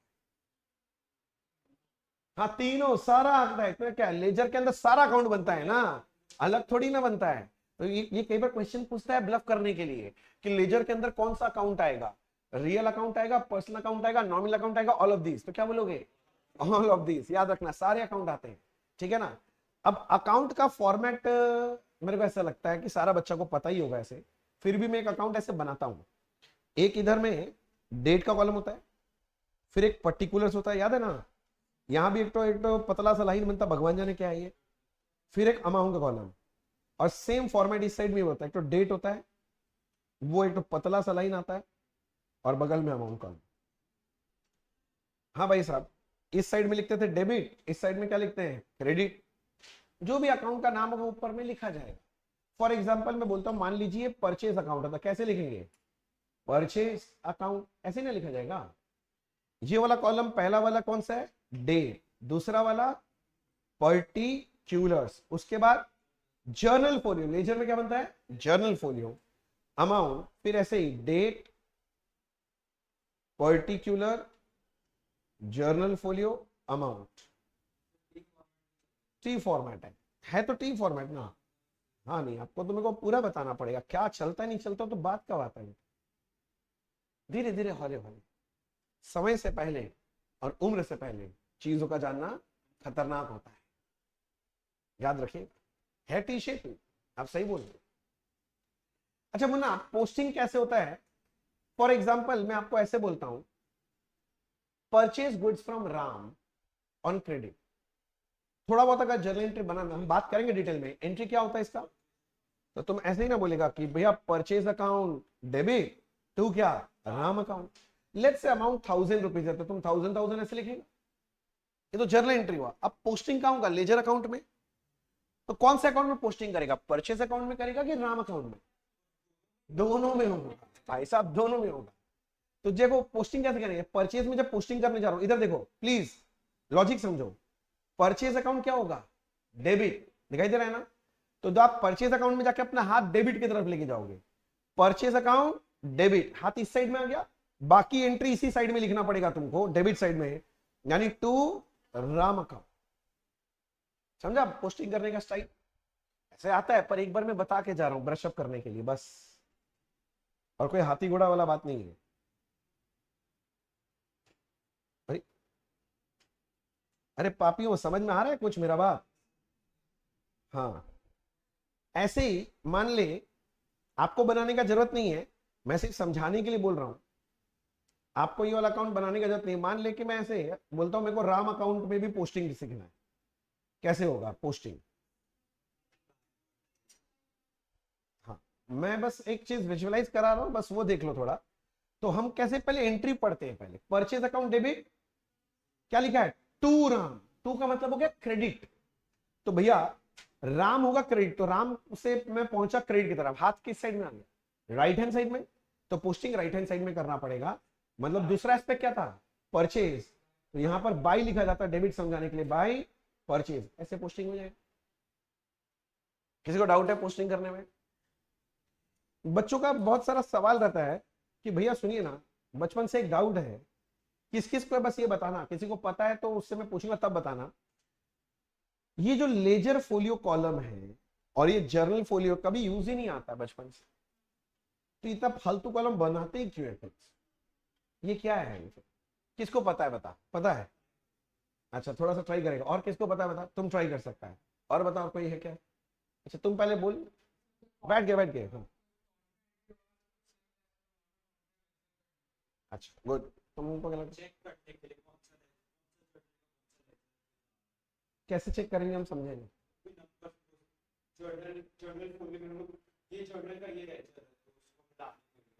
हाँ, तो कौन सा नंबर लिखेंगे? नहीं नहीं नहीं, वो नहीं बोलेंगे, हम समझ गए, ठीक है ना। अब थोड़ा सा बात समझिए, ये फोलियो वर्ड का मतलब समझो। फोलियो का मतलब होता है पेज नंबर। क्या बोला भाई साहब? Page number. प्रैक्टिकली सोचो, जब बिजनेस होता है, छोटा सा कंपनी का नाम बोलता हूं, रिलायंस इंडस्ट्रीज।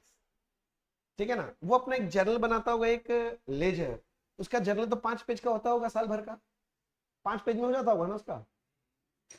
बोले 5 पेज नहीं, 5 लाख पेज चाहिए होगा। और वैसे अगर लेजर का भी बात करें तो 5 लाख पेज का होगा। अब जो लोग ट्रांजैक्शन पहले जर्नल में रिकॉर्ड कर रहा है, फिर कहां लेके जा रहा है, लेजर में। कभी मान ले कोई एंट्री खोजना पड़ जाए उस 5 लाख पेज में, सुसाइड। भाई कौन खोजेगा 5 लाख में, तुम समझ, मेरा बात समझ रहे मैं क्या बोलना चाह रहा हूं। It will be very difficult. तो क्रॉस रेफरेंसिंग करने के लिए किया जाता है ये फोलियो का वाला। क्या होता है, जर्नल एक अलग किताब है ना, तो हर पेज में ना नंबर होता है, पेज 1 2 3 4।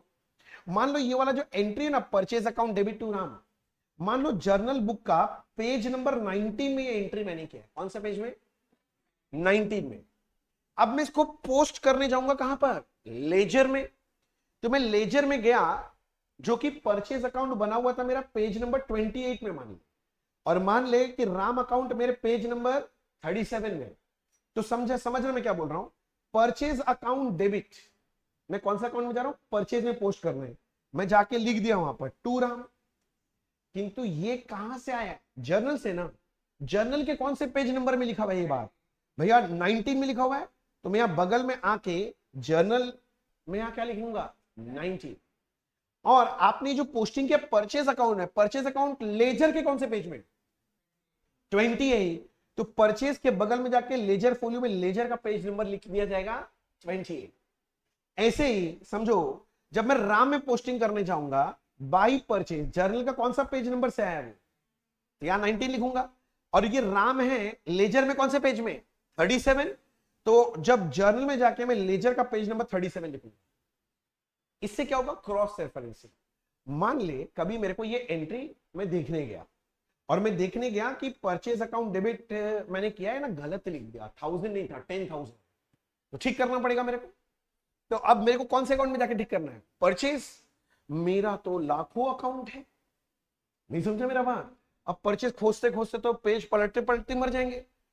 अब परचेज अकाउंट क्या एक ही पेज में होगा क्या, वो भी तो 100-200 पेज का बन चुका होगा अभी तक मेरा।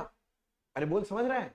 तो अब मेरे लिए इजी क्या होगा, मैं जानता हूं ये वाला एंट्री कौन से पेज में पोस्टिंग हुआ है, 28।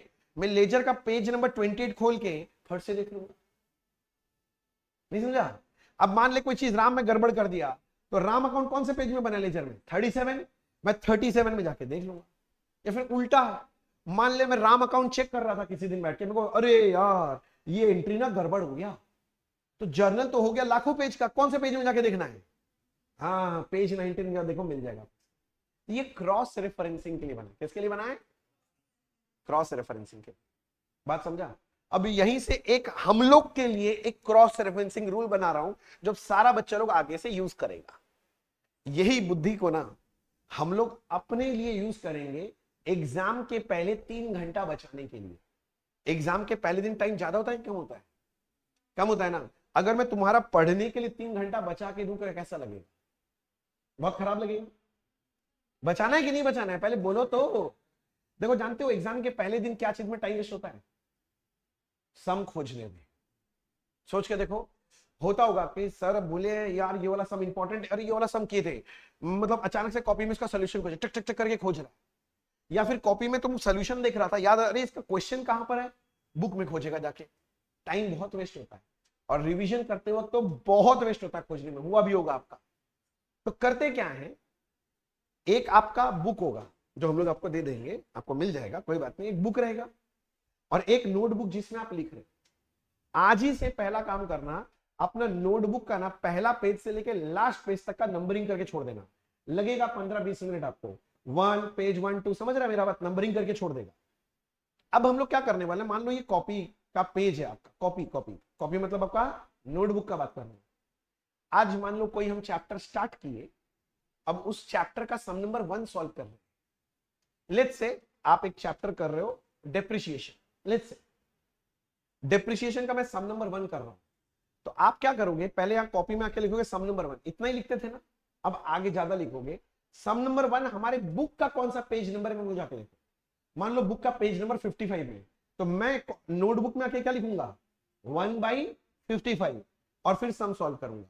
और ये कॉपी का पेज नंबर मान लीजिए 64 में आप करें, पेज नंबर 64 में सॉल्यूशन का, तो आपका जो बुक का होगा ना, बुक में अभी आप डेप्रिसिएशन चैप्टर में, याद है कौन से पेज नंबर में थे, भूल गए क्या? यहां से देखो 55 पेज नंबर में थे, यहां पर ये सम नंबर 1 लिखा हुआ, पूरा सम नंबर 1 में जाके क्या लिखोगे पता है?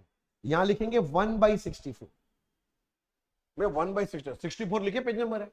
नहीं नहीं नहीं, ये 1 का मतलब है मेरा कॉपी नंबर 1 है और पेज नंबर 64 एक ही कॉपी रहेगा क्या?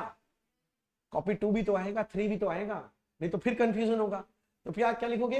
1/64। तो फायदा क्या होगा?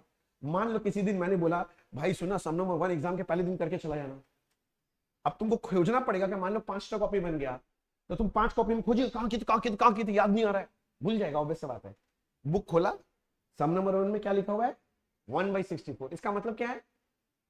नोटबुक, हाँ फर्स्ट नोटबुक मेरा फर्स्ट कॉपी पेज नंबर 64 में जाओ, फट से निकल जाएगा।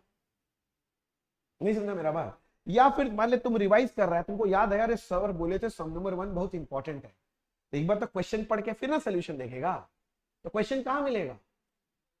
हाँ ये सम नंबर 1 है, पेज नंबर जाके देख लेना। अब से ये मेंटेन करना, जब से हम लोग चैप्टर चालू करेंगे भाई, आज जाके एक काम करना, अपना कॉपी का सारा पेज नंबरिंग ठीक कर लेना, 1 से लेके कर लेना। और मैं तो बोलूंगा अगर जगह छोड़ दिया है स्टार्टिंग में, अगर आदत है पहले से इनिशियल 2-3 पेज छोड़ने का तो अच्छा बात है, नहीं छोड़ा है ना तो 2 पेज चिपका देना पहले कॉपी के जाके, और वहां बनाना कंटेंट। क्या बनाओगे? कंटेंट पेज बनाओगे। और कंटेंट पेज में ना क्या क्या कॉलम बनाओगे मैं बताता हूं। एक डेट का कॉलम बना, क्या बनाने का? डेट का कॉलम। फिर एक कॉलम बनाओगे जिसका नाम रखेगा चैप्टर, ठीक है, और फिर उसके अंदर लिखोगे डिटेल्स, और फिर लिखोगे पेज नंबर। मतलब अब क्या करना है, कौन से तारीख को पढ़ रहे हो? मान लो आपका क्लास हुआ 4 जुलाई को, तो आप यहां पर दे दोगे 4 जुलाई लेट्स से 2024, ठीक है। भैया कौन सा चैप्टर पढ़ा है आज के दिन? तो आज चैप्टर चल रहा था कौन सा? डेप्रिसिएशन, तो लिखोगे डेप्रिसिएशन। अब डिटेल्स में लिख लेना कि क्या क्या चीज पढ़ाई हुआ। हो सकता है कि मैं आज 5 कॉन्सेप्ट पढ़ाया, तो वहां लिख लेना उस 5 कॉन्सेप्ट का नाम।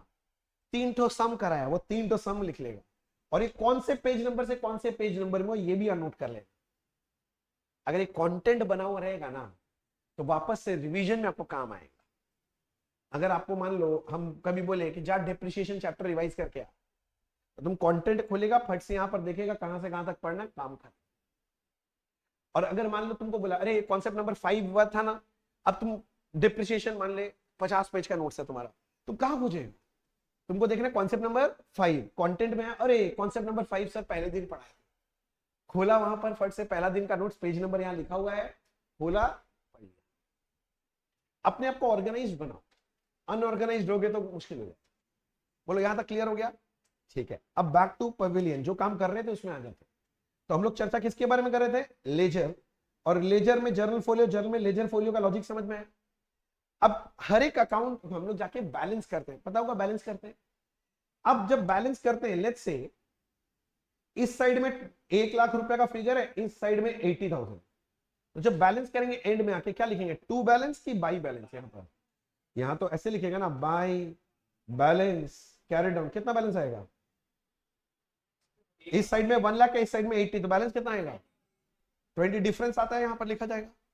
मेरा छोटा सा क्वेश्चन है, ये जो बैलेंस आपने लिखा 20,000, ये आपका डेबिट बैलेंस है कि क्रेडिट बैलेंस है?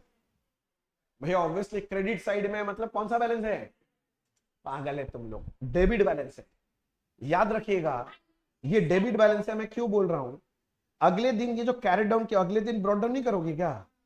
तो अब मैं पूछू ये कौन सा बैलेंस है? 20,000 क्या डेबिट? बोले कल रात को सोए थे तो क्रेडिट बैलेंस था, सुबह सुबह उठे ना तो डेबिट बैलेंस बन गया, ऐसे होगा क्या? नालायक, ये कौन सा बैलेंस है? Debit balance. याद रखिएगा the name of the balance is given depending on the side which is heavier. नहीं समझा? सुनो सुनो फिर से, the name of the balance is given depending on the side which is heavier. यहां 1 लाख, यहां 80, भारी कौन सा है, ज्यादा कौन सा है? Debit side. तो बैलेंस लिखा जाता है क्रेडिट साइड में, किंतु उसका नाम क्या है? Debit balance. जो बच रहा है, ज्यादा है, ज्यादा ज्यादा डेबिट है, तो उसको बोलते हैं डेबिट बैलेंस। समझ गया? नहीं समझा मेरा बात? अभी छोड़ो, अगर मान लो इधर में 1 लाख लिखा हुआ है और इधर में 80,000 लिखा हुआ है, अब बताओ टू बैलेंस की बाई बैलेंस? तो तुम ऐसे ही ना लिखेगा टू बैलेंस कैरी डाउन 20,000। अब जल्दी बताओ ये जो 20,000 है डेबिट बैलेंस है कि क्रेडिट बैलेंस? डेबिट साइड में लिखे देख लो, क्रेडिट बैलेंस। क्या देख के बोला? हाँ, क्रेडिट साइड ज्यादा है भैया, इसलिए बैलेंस का नाम क्या होगा? Credit balance. So the name of the side is given depending on the side which is heavier. याद रखिएगा ये बात, ये जगह सब कोई गड़बड़ी करते हैं, बैलेंस पूछे थे कांड हो जाता है। क्या 11-12 में आप लोग का पढ़ा हुआ नहीं था? जरा बताओ, डेबिट बैलेंस क्रेडिट बैलेंस। अब उसमें भी गलती कर रहे हो, उसके बाद सोच रहे हैं हम अकाउंट बहुत अच्छा जानते हैं, तो क्या ही बोलेगा कोई। ये लिख के रखो मेरे तरफ से, अगर टोटल डेबिट ज्यादा है किससे? टोटल क्रेडिट से, बताओ ये कौन सा बैलेंस है?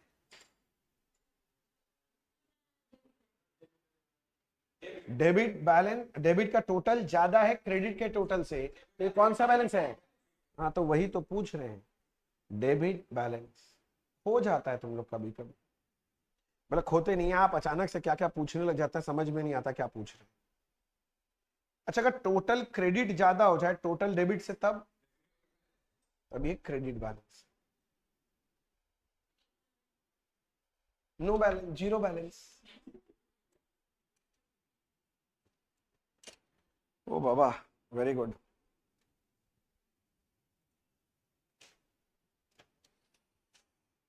सूर्यकांत जी, मैं बार बार नहीं बोलूंगा। हाँ, अब मैं अगली बार अगर किसी का कैमरा बंद हुआ तो मैं निकाल दूंगा। मैं बस इतना ही बोल रहा हूँ, अगली बार मैं मौका ही नहीं दूंगा। मैं बंद क्यों करूंगा?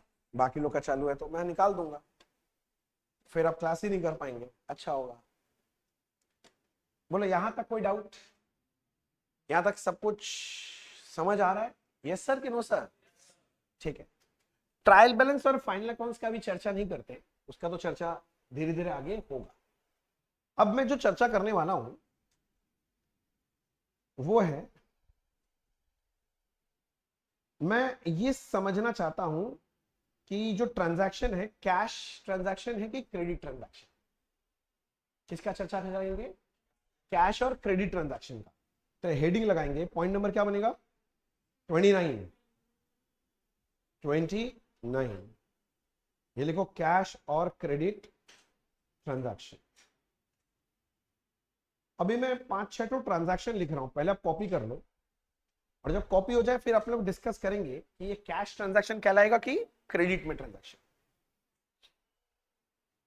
हाँ, कंबल ले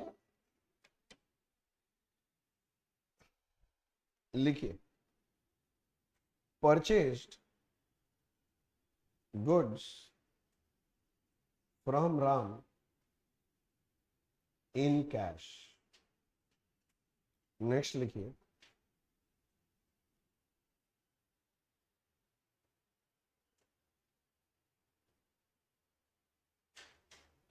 purchase goods from Ram on credit.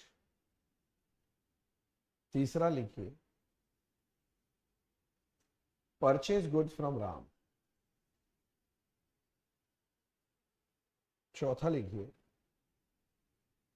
Purchase goods.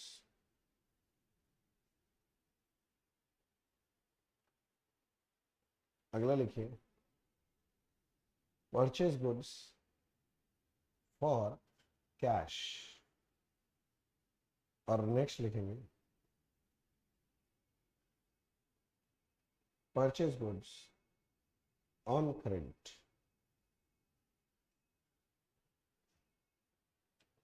लिखो लिखो, सारा ट्रांजैक्शन जल्दी लिखो, हाथ दौड़ाना पड़ेगा सर, लहरा के बल खा के कुछ नहीं होगा।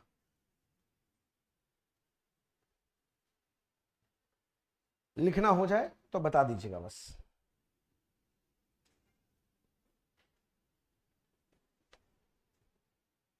सब ठीक है?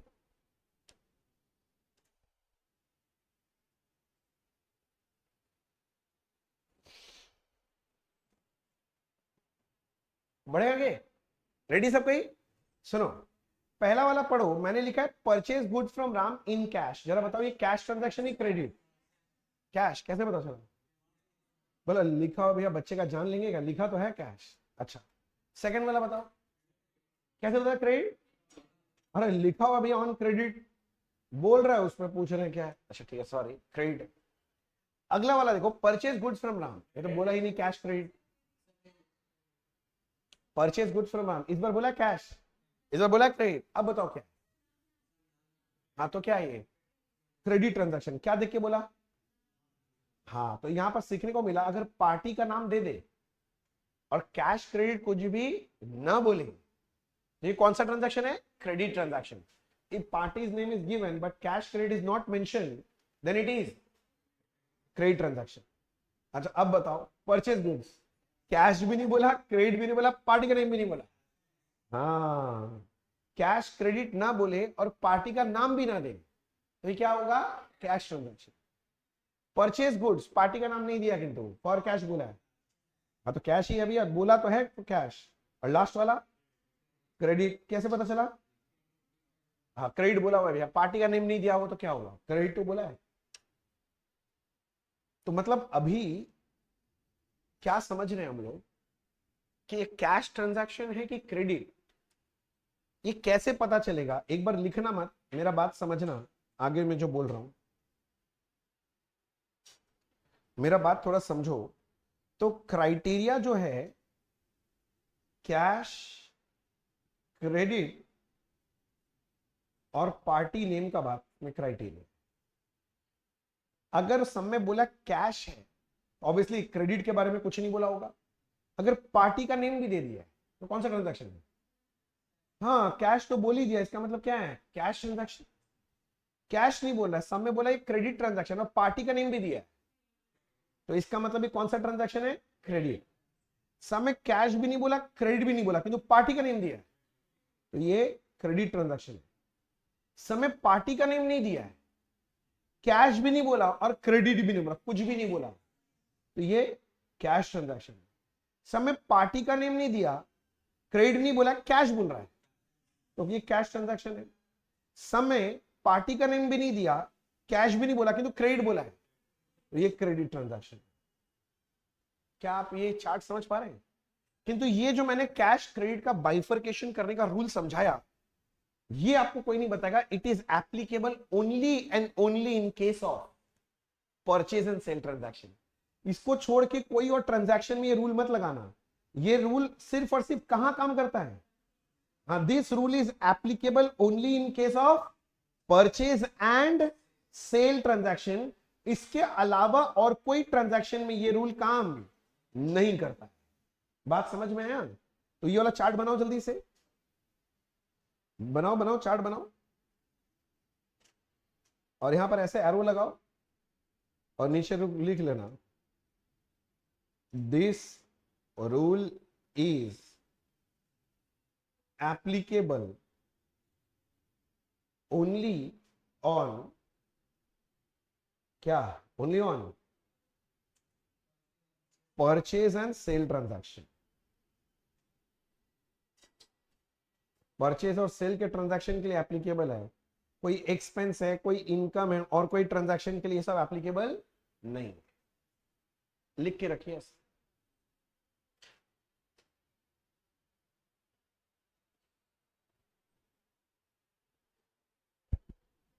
बोलो जी, डन डन डन डन। नहीं लिखो फिर, लहरा के लिखो, बलखा के लिखो, कौन मना किया?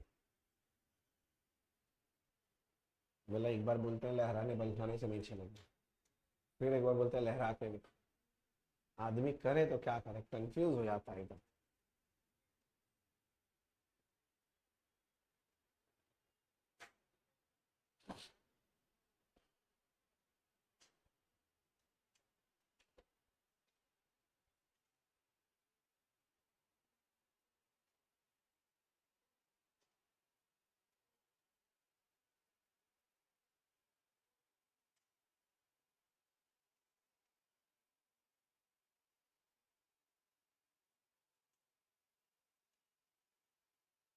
This rule is applicable only on purchase and sale transaction.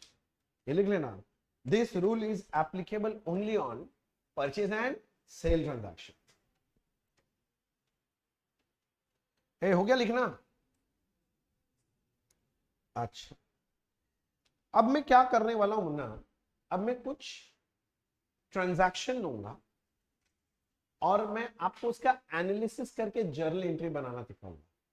भाई हमको जर्नल एंट्री आता है, मुझे पता आपको आता है, पर मैं आपको सोचने का तरीका सिखाऊंगा। फिर एक बच्चा मेरे को बोलता है भैया सुनिए ना, आप मतलब एनालाइज करके ये डिसाइड करेंगे ना कि कोई ट्रांजैक्शन में कौन सा अकाउंट डेबिट होगा, कौन सा अकाउंट क्रेडिट होगा। हाँ हाँ वही करेंगे। भैया आपने तो दो अप्रोच सिखाया है, ट्रेडिशनल अप्रोच और मॉडर्न अप्रोच। कौन सा तरीका यूज करेंगे आप? हम मॉडर्न अप्रोच यूज करेंगे। क्यों भैया? हम वो वाला traditional approach golden rule use नहीं कर सकते? नहीं कर सकते, पर अब कोशिश करो धीरे धीरे आप लोग भी मॉडर्न अप्रोच में शिफ्ट हो जाए। क्यों भैया आप ऐसा क्यों बोल रहे हैं? ऐसा इसीलिए क्योंकि ट्रेडिशनल अप्रोच का कुछ लिमिटेशंस है। जब आप थोड़े से बड़े हो जाओगे ना, आगे भी आएगा, मैं आपको दिखाऊंगा जरूर, ठीक है ना, आपको ये समझ में आएगा कि ट्रेडिशनल मेथड कई जगह पर सही लॉजिक नहीं दे पाता है, कई कई जगह पर अटक जाता है। तो इसीलिए फिर हमें क्या यूज करना चाहिए? Modern approach. और मॉडर्न अप्रोच से सोचना सीखोगे तो जल्दी भी होगा और सारा चीज का लॉजिक आपको ज्यादा बेहतर समझ में। बात समझ में?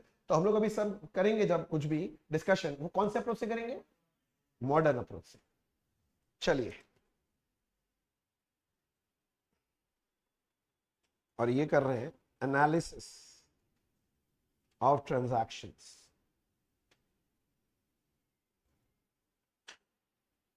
क्या सा मोबाइल मोबाइल क्यों चला रहा है? हाँ करके आवाज आ रहा है थोड़ी। मेरा काम तेज है। लिखो बच्चे लोग, number 1, cash brought into business by owner ₹10,000। देखो हम लोग डबल एंट्री सिस्टम फॉलो करते हैं। डबल एंट्री क्या बोलता है कि every transaction has how many aspects? 2 aspect, one is debit and one is credit. तो हमको वो 2 एस्पेक्ट खोजना है। तो जैसे मैंने पहला बोला cash brought into business by owner, तो इसमें 2 सबसे इंपॉर्टेंट बात क्या क्या चीज है? एक तो कैश आ रहा है सबसे इंपॉर्टेंट बात, और कौन ला रहा है ये? तो सेकंड इंपॉर्टेंट चीज कौन है? ओनर। तो अगर आप मेरे साथ पूछते हैं तो मैं बोल रहा हूं 2 इंपॉर्टेंट एलिमेंट है, कैश हो गया और एक कौन हो गया? ओनर। कैश के लिए कौन सा अकाउंट यूज होता है? Cash account. और मालिक जब भी पैसा लाता है उसके लिए कौन सा अकाउंट यूज होता है? कैपिटल। समझ रहे हो कैसे सोच रहे हैं? अब बताओ मेरे को, एंटिटी कॉन्सेप्ट याद रखना, बिजनेस के व्यू पॉइंट सोचना कि बिजनेसमैन के व्यू पॉइंट से? बिजनेस के व्यू पॉइंट से। तो मालिक पैसा दिया बिजनेस में, तो बोलो बिजनेस में कैश आया कि कैश गया? आया। तो बिजनेस में कैश बैलेंस इंक्रीज होगा कि डिक्रीज हो जाएगा? डिक्रीज। इंक्रीज होगा। अच्छा, cash asset liability income expense क्या है? तो कैश आपका एसेट है, आप बोले मालिक पैसा लाया, मालिक पैसा लाया तो आपका एसेट क्या होगा? बोले इंक्रीज हो जाएगा। अच्छा अब बताओ मॉडर्न अप्रोच के हिसाब से एसेट इंक्रीज होने से डेबिट होता है कि क्रेडिट? डेबिट। ये डेबिट होना चाहिए। मैं कैसे सोच रहा हूं, समझ रहा है? अब दूसरा सोचो कैपिटल के बारे में। कैपिटल कौन सा अकाउंट है? Asset liability income expense? नालायक, कैपिटल कैपिटल अकाउंट ही होता है। मैंने बोला था ना 5 तरह का अकाउंट है, तो एक बार क्या ऐड किया था? कैपिटल। भूल गया क्या? तो भैया कैपिटल। अब जरा बोलो, मालिक पैसा लेके आएगा बिजनेस में तो कैपिटल इंक्रीज हो जाएगा कि डिक्रीज हो जाएगा? इंक्रीज हो जाएगा। और कैपिटल इंक्रीज होने से डेबिट होता है कि क्रेडिट? हाँ क्रेडिट होता है, क्रेडिट। तो भैया ये एनालाइज हो गया। तो आपका जर्नल एंट्री क्या बना? इसका मतलब जर्नल एंट्री कैसे लिखेंगे? कैश अकाउंट डेबिट, ये डेबिट हो रहा है, टू कैपिटल। समझ गया? और अमाउंट जो है वो अमाउंट लिखा जाता है।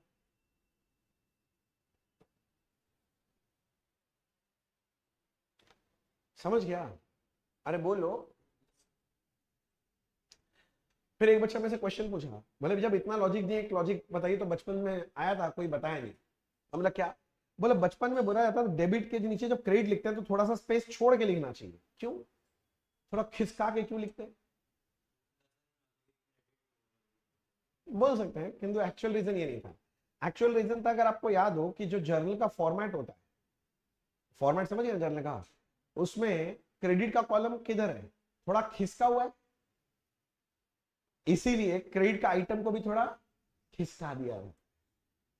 लॉजिक समझा क्यों किया गया है? अच्छा ठीक है, मतलब इतना जानना जरूरत नहीं है इतने डेप्थ में, बट ठीक है मैं आपको बता दे रहा हूँ, थोड़ा सा अच्छा लगेगा, कहीं पर जाओगे नॉलेज स्प्रेड करोगे तो अच्छा लगेगा। अच्छा दूसरा करते हैं, B, goods purchased for cash ₹10,000। बताओ दो ठो इंपॉर्टेंट एस्पेक्ट क्या क्या है। एक तो गुड्स परचेज किया वो इंपॉर्टेंट है, किसमें परचेज किया है, कैश में। तो मैं क्या समझा रहा हूं, सुनो ना, दो इंपॉर्टेंट एस्पेक्ट का बात कर रहे हैं। तो पहला एस्पेक्ट है परचेज हुआ, क्या है परचेज हुआ है, गुड्स परचेज हुआ, और उसके बदले क्या दिए, कैश। जब गुड्स परचेज करते हैं, मैं समझा के आऊं, कौन सा अकाउंट यूज होता है, जब गुड्स परचेज करते हैं कौन सा अकाउंट यूज होता है, परचेज अकाउंट यूज होता है। और कैश के लिए कौन सा अकाउंट यूज होता है, कैश अकाउंट। जरा बताओ purchase account asset liability income expense की कैपिटल कौन सा अकाउंट है, हाँ ये एक्सपेंस है। और कैश अकाउंट एसेट अकाउंट है। अब बताओ जब मैंने परचेज किया, माल खरीदा, तो मेरा एक्सपेंस बढ़ गया कि कम हो गया, जब भी आप खरीद रहे हो तो आपका खर्चा बढ़ रहा है, तो एक्सपेंस इंक्रीज हो गया। एक्सपेंस इंक्रीज होने से डेबिट होता है कि क्रेडिट, एनालाइज करो, क्योंकि जब अभी ना आप भूल नहीं पाओगे, देख लो जब मैं पूछूंगा ना रीजन, फट से रीजन नहीं आएगा, बस यही रीजन को दिमाग में चालू करवाने वापस से। तो एक्सपेंस इंक्रीज होता है तो क्या होता है, डेबिट। अच्छा जब हम माल परचेज किए तो बिजनेस में कैश आ रहा है कि जा रहा है, जा रहा है, तो कैश बैलेंस इंक्रीज हो रहा है कि डिक्रीज हो रहा है, तो कैश बैलेंस यानी एसेट, एसेट डिक्रीज हो रहा है, एसेट इंक्रीज होने से डेबिट, डिक्रीज होने से क्रेडिट, ये क्रेडिट होना चाहिए अकाउंट। तो क्या समझ में आया, जर्नल एंट्री क्या बन रहा है, हाँ purchase account debit to cash. आप पूरा एनालिसिस लिख रहे हैं ना कॉपी में, नोटिंग कर लेना, पता चला सिर्फ एंट्री लिख के बैठा है, सारा मोटर डिस्ट्रॉय कर देगा फिर तो। थोड़ा सा क्यों खसकाते हैं क्रेडिट, समझ गए ना, अगली बार कोई अगर पूछ लेगा भी तो बता देना, इसके पीछे भी रीजन है।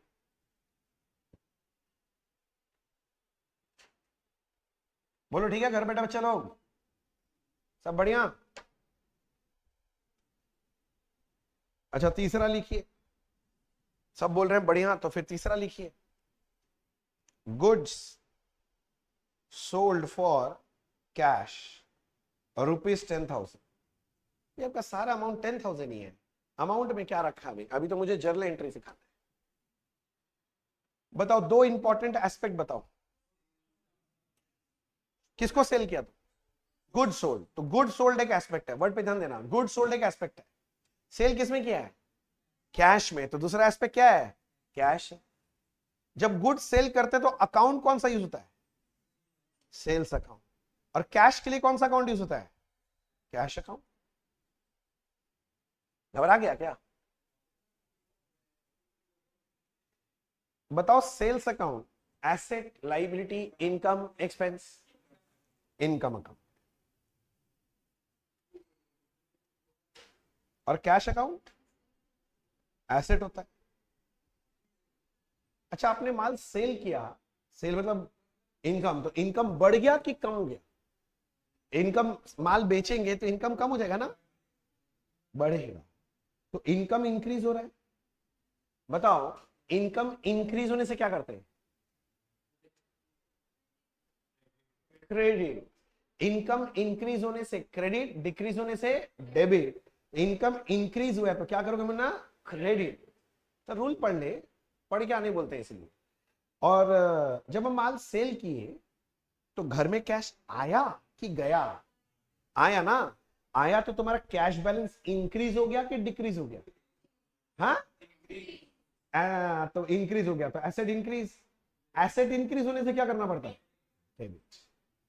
तो जर्नल एंट्री फिर क्या बन गया, cash account debit to sales account, amount जो भी था।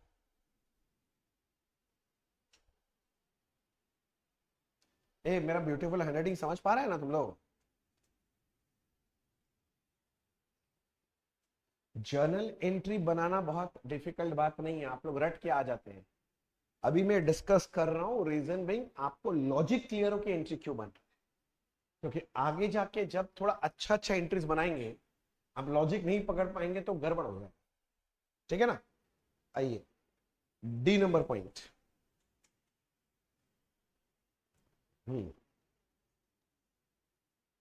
Purchased goods from Ram 10,000। बताइए यहां कौन कौन सा इंपॉर्टेंट एस्पेक्ट है, पहले बताइए। हाँ, गुड्स परचेज किया, ये एक एस्पेक्ट है, गुड्स परचेज हुआ, वेरी गुड। और एक कौन है? क्या, क्यों नाम क्यों लिया? कैश नहीं होगा, क्रेडिट ट्रांजैक्शन, कैसे पता चला? पार्टी का नाम दिया, कैश क्रेडिट नहीं बोला, तो दूसरा एस्पेक्ट राम है, चलो ठीक है। मतलब गुड्स परचेज जब करते हो उसके लिए कौन सा अकाउंट यूज होगा? Purchase account. और राम के लिए कौन सा अकाउंट यूज होगा? राम के लिए राम अकाउंट। परचेज आपका क्या है? एक्सपेंस, बहुत बढ़िया, मैं लिख दिया, आपने सही बोला एकदम। राम आपका क्या है? Asset, liability, income, expense, capital. Liability, एकदम सही बोला, क्योंकि अगर मैंने राम से खरीदा है तो राम को पैसा देना बाकी है ना, वी आर लाइबल टू पे टू राम, तो ये मेरा क्या है? लाइबिलिटी अकाउंट बन गया, लाइबिलिटी अकाउंट। समझ में आया? अच्छा, जब मैं परचेस करता हूं गुड्स, तो मेरा एक्सपेंस इंक्रीज हो रहा है कि डिक्रीज हो रहा है? सोच के बोलो। मैं जब परचेस कर रहा हूं तो मेरा परचेस अगर किया आज, तो मेरा खर्चा बढ़ गया कि कम हो गया? बढ़ गया, इंक्रीज हो रहा है। और एक्सपेंस इंक्रीज होने से क्या करते हो? डेबिट। सब कोई क्लियर है ना? और my liability towards Ram has increase की डिक्रीज?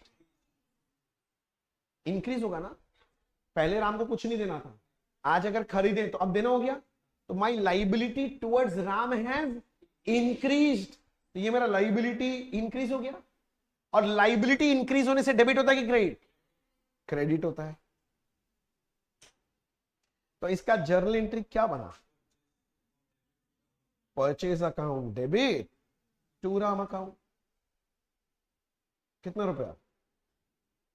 बोला भाई भाई घिसा पीटा 10,000 है आपका, और क्या है? अच्छा अच्छा, मतलब परचेज अगर कैश में होगा तो परचेज टू कैश, और अगर उधार में खरीदा तो परचेज टू कैश तो नहीं होगा, कैश नहीं जा रहा है। पार्टी है तो पार्टी लिख दो, अगर कैश दिया तो कैश लिख दो, कैश नहीं दिया तो पार्टी का नाम लिख दो। नहीं समझ रहा है? अरे समझ रहा है क्या? अच्छा, पॉइंट नंबर ई। मुन्ना, ओहो परचेज क्यों लिख रहा हूं, sorry. Sold goods to Shyam ₹10,000।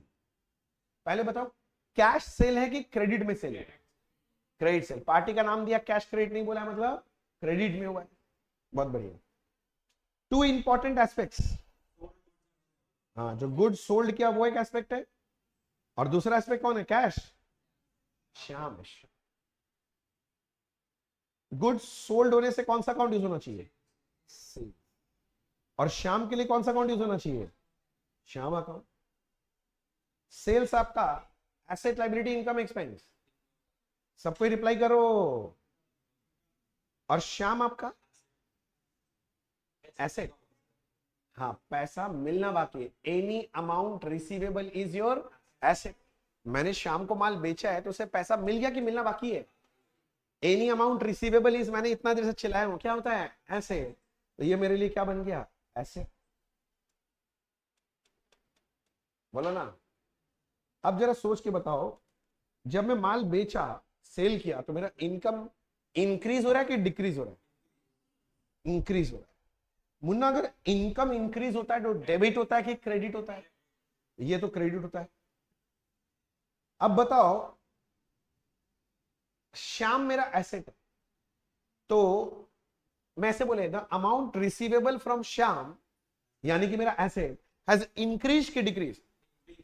पहले तो कुछ भी नहीं मिलना था श्याम से, आज अगर उसको बेचे तो आज मिलना बाकी हो गया ना, पहले 0 बाकी था, 10,000 बाकी है, तो इसका मतलब मेरा एसेट का बैलेंस क्या हो गया? बढ़ गया, रिसीवेबल अमाउंट बढ़ गया। तो रिसीवेबल मतलब एसेट बढ़ गया, एसेट इंक्रीज मतलब डेबिट, तो एंट्री क्या बना, Shyam account debit to sales account, Shyam account debit to sales. बोलो सही है, मजा आया। पॉइंट नंबर एफ,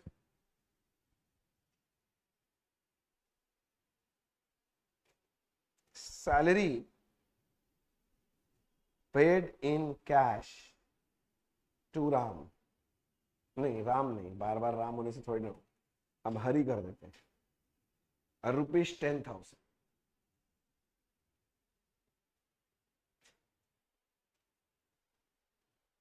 दो इंपॉर्टेंट एस्पेक्ट बोलो।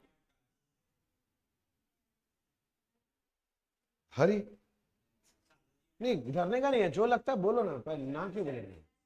सैलरी होगा क्या पहले बोलो, किसको लगता है सैलरी नहीं होना चाहिए, ऐसा नहीं है ना कोई। अच्छा पेड इन कैश, कैश होना चाहिए क्या, हरी होना चाहिए क्या, क्यों, हाँ क्योंकि मैं ऑलरेडी पेमेंट कर दिया, पे करना बाकी है क्या, पे तो कर दिया, फिर पार्टी का नाम का कोई मतलब नहीं है। मेरा बात समझ रहा है। अच्छा एक बात बता, एक बात बता, ऐसे लिखा हुआ मिलता मान ले, सैलरी पेड टू हरी, अब बताओ कौन सा दो इंपॉर्टेंट, सैलरी और एक तो फिर भी कैश ही है, क्योंकि वर्ड पे ध्यान देना, इंग्लिश सैलरी पे किया किसको, हरी को, क्या दिया होगा हरी को, तो वो दिखा नहीं रहा है पर समझना पड़ेगा, जब पे किया है तो दूसरा एस्पेक्ट क्या ही होगा, हमेशा कैश होगा। समझ रहे मैं क्या बोल रहा हूं, तो याद रखिएगा। तो दो इंपॉर्टेंट एस्पेक्ट यहां पर कौन कौन है, एक सैलरी है और एक कैश है। सैलरी के लिए हम लोग यूज कौन सा अकाउंट करते हैं, सैलरी अकाउंट, और कैश के लिए कैश अकाउंट। सैलरी मेरा इनकम है, बोलो हाँ, ए भैया आप पे कर रहे हैं, एक्सपेंस होता है, छी छी क्या बोल रहे हैं। अच्छा मैं सैलरी पे कर रहा हूं तो घर में कैश आ रहा है कि जा रहा है, अच्छा कैश तो एसेट होता है ना, एसेट जा रहा है मतलब एसेट इंक्रीज हो रहा है कि डिक्रीज, डिक्रीज। और सैलरी में पे कर रहा हूं तो मेरा खर्चा बढ़ रहा है कि कम हो रहा है, बढ़ रहा है ना, एक्सपेंस बढ़ रहा है। एक्सपेंस इंक्रीज होने से क्या होता है, डेबिट, और एसेट डिक्रीज होने से क्रेडिट। तो एंट्री क्या बना, salary account debit to cash. तुम लोग सच्ची में समझ रहे हैं ना मेरा बात, मतलब हम जो एक्स्ट्रा जो मेहनत कर रहे हैं इतना बात बोल के, उसको बेकार बोल रहा है, साइड रख, हम एंट्री समझेंगे बस हो गया, ऐसा थोड़ी ना है। ये लॉजिक याद रखना है, आगे जाके काम आएगा। जो लोग मेरे को जानते हैं, मैं कोई फालतू बात करता ही नहीं हूँ क्लास में, अगर काम नहीं आए, अगर मैं कुछ भी बोल रहा हूँ मतलब समझ जाइएगा आगे कभी ना कभी ये काम आने वाला, गारंटी। नहीं तो मैं टाइम वेस्ट नहीं करूंगा आपका कभी, धीरे धीरे बात आपको समझ में आने लगे। आगे नेक्स्ट पॉइंट नंबर जी देखते हैं, जी जी जी, कौन सा था, हाँ, कमीशन received from Sam ₹10,000। मैंने बोला कमीशन मिला है किससे, सैम से। दो इंपॉर्टेंट एस्पेक्ट कौन कौन है, एक तो कमीशन और एक कैश की। सैम कैसे पता चला कैश है, बोला रिसीव बोला तो पैसा ही तो मिला होगा, तो भैया एक तो कैश आना चाहिए एस्पेक्ट और एक कमीशन। बढ़िया हो गया, अब धीरे धीरे पकड़ रहे हैं बात को। कैश के लिए कौन सा अकाउंट यूज होता है, कैश अकाउंट, और कमीशन के लिए कमीशन अकाउंट। कुछ लोग बोल सकते हैं कमीशन इनकम अकाउंट, हाँ एक ही बात है, नहीं कमीशन रिसीव्ड अकाउंट लिखेंगे, अरे एक ही बात है भाई, समझ जाओ। कैश मेरा लाइबिलिटी है, ऐसा फालतू बात मत करना, एसेट है, वही मैं बोल रहा हूँ, फालतू बात नहीं करने का। और कमीशन मेरे को मिल रहा है तो मेरा इनकम है। कमीशन मिल रहा है तो उसमें कमीशन के रूप में क्या मिल रहा है, कैश। तो कैश घर में आ रहा है कि जा रहा है, आ रहा है मतलब इंक्रीज की डिक्रीज, और एसेट इंक्रीज होने से क्या होना चाहिए, डेबिट। मेरे को कमीशन मिल रहा है तो मेरे को अगर इनकम मिल रहा है, इनकम मिल रहा है तो इनकम इंक्रीज हो रहा है मेरा कि डिक्रीज हो रहा है, इंक्रीज हो रहा है। और इनकम इंक्रीज होने से क्या करना चाहिए, क्रेडिट करना चाहिए। तो जर्नल एंट्री क्या बना, cash account debit to commission account.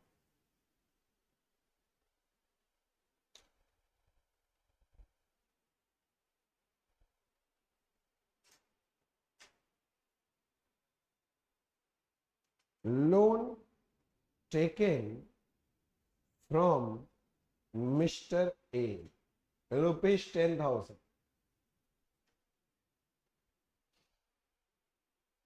ठगने से थोड़ी ना होगा, लिखो loan taken from A 10,000। Loan taken from A कितना? 10,000। बोलो दो इंपॉर्टेंट एस्पेक्ट। हाँ, कैश। लोन अगर लिया है तो लोन के रूप में सामने वाला क्या ही दिया होगा? कैश। अगर चेक पकड़ा है वो तो बैंक बोल देना, हाँ कि ना? तो भैया आप एक मान लो कैश है, कैश में लेके आए हम, और दूसरा कौन सा अकाउंट होगा? मिस्टर ए का कौन सा अकाउंट? Loan account. तो इसको आप चाहो तो ऐसे बोल सकते हो, as loan account, as loan. समझा मेरा बात? पार्टी का नेम होना चाहिए। या ऐसे बोल सकते हो, अपने लोग लोन लिए है ना, तो लोन फ्रॉम ए अकाउंट भी बोल सकते हैं, लोन फ्रॉम ए अकाउंट। अच्छा, कैश के लिए कौन सा अकाउंट यूज होता है? Cash account. एज लोन के लिए एज लोन अकाउंट यूज होगा। कैश अकाउंट क्या? Asset, liability, income, expense. Asset है। और ए से मैंने लोन लिया है, हाँ, तो मेरा एसेट है। बाकी लोग कुछ बोला ही नहीं। पक्का लाइबिलिटी है? श्योर दो, ये घर बैठा बच्चा, तुम लोग लाइबिलिटी मान रहे हैं ना? अच्छा, अब बताओ, अगर मैंने लोन लिया तो घर में कैश आया कि गया? आया, मतलब कैश का बैलेंस इंक्रीज, एसेट इंक्रीज। ये लोन लेंगे तो कैश आएगा कि जाएगा? आएगा ना, तो वही तो बोल रहे हैं, कैश आया। कैश आया तो कैश का balance increase, asset increase. Asset increase होने से क्या होता है? डेबिट। मेरा लाइबिलिटी, लोन लिया तो मेरा लाइबिलिटी बढ़ गया कि कम हो गया? बढ़ गया ना। अगर लोन लेंगे तो जिम्मेदारी बढ़ गया ना, हमारी लाइबिलिटी हैज इंक्रीज। और लाइबिलिटी इंक्रीज होने से क्रेडिट होता है। तो लोन लेने का जर्नल एंट्री क्या बना? Cash account debit to as loan. तो अमाउंट तुम लिख लेना, उसमें कोई दिक्कत नहीं। अच्छा, लिखो next. Cash deposited into bank 10,000। मैंने अपने कैश बॉक्स से कैश निकाला, निकाल के कहां जमा कर दिया? बैंक में जाके जमा कर दिया। कौन कौन सा इंपॉर्टेंट एस्पेक्ट है कैश और बैंक? एक तो बैंक है और एक कैश है। बैंक के लिए कौन सा अकाउंट यूज होता है? Bank account. और कैश के लिए कैश अकाउंट।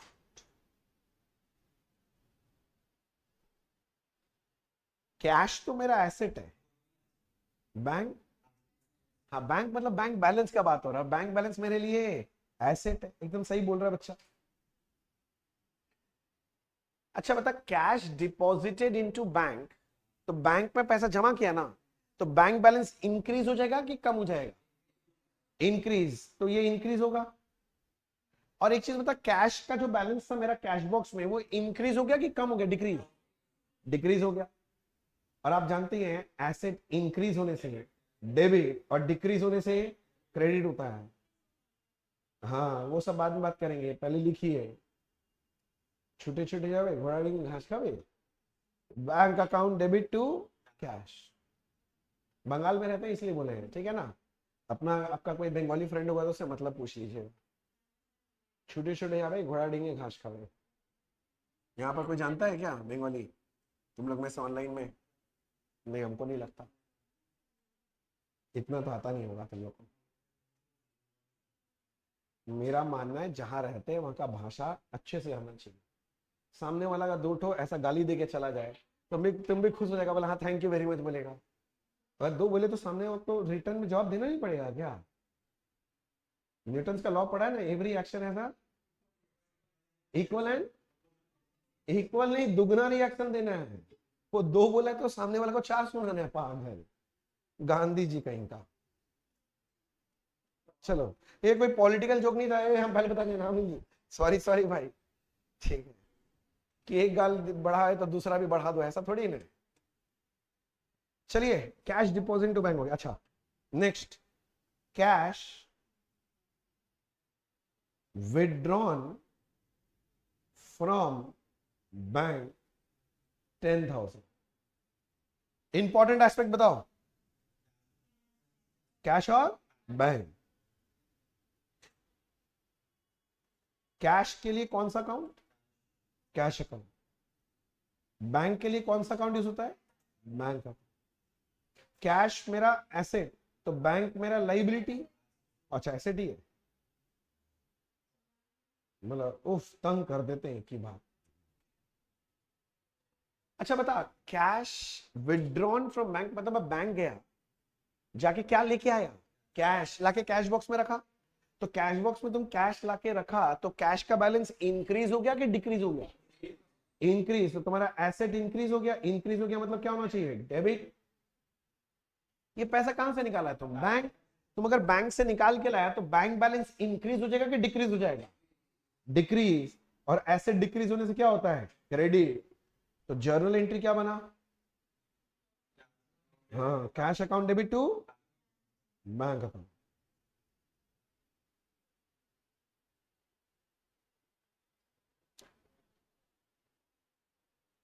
नेक्स्ट लिखो, cash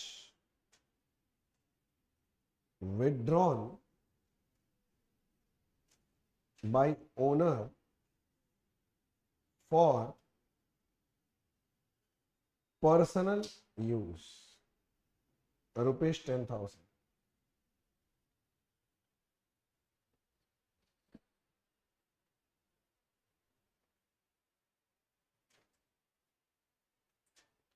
cash withdrawn by owner for कौन सा यूज? Personal use. मेरे को ये देख के बताओ, दो इंपॉर्टेंट एस्पेक्ट कौन सा है? कैश एक तो है, वेरी गुड, और एक तो वही कैश विड्रॉन। कौन कौन ले जा रहा है विड्रॉ? ओनर। तो बेसिकली दो जन यहां पर काम के हैं, एक तो ओनर जो विड्रॉ कर रहा है, और दूसरा कौन? कैश। ओनर जब भी पैसा लेके जाता है घर, तो उसके लिए कौन सा अकाउंट यूज होता है? तो इस बार ओनर के लिए कौन सा अकाउंट यूज होगा? ड्रॉइंग। आपको आता है ना ये बात? सबको पता है ना? नहीं तो पता चल गया, तो और क्या।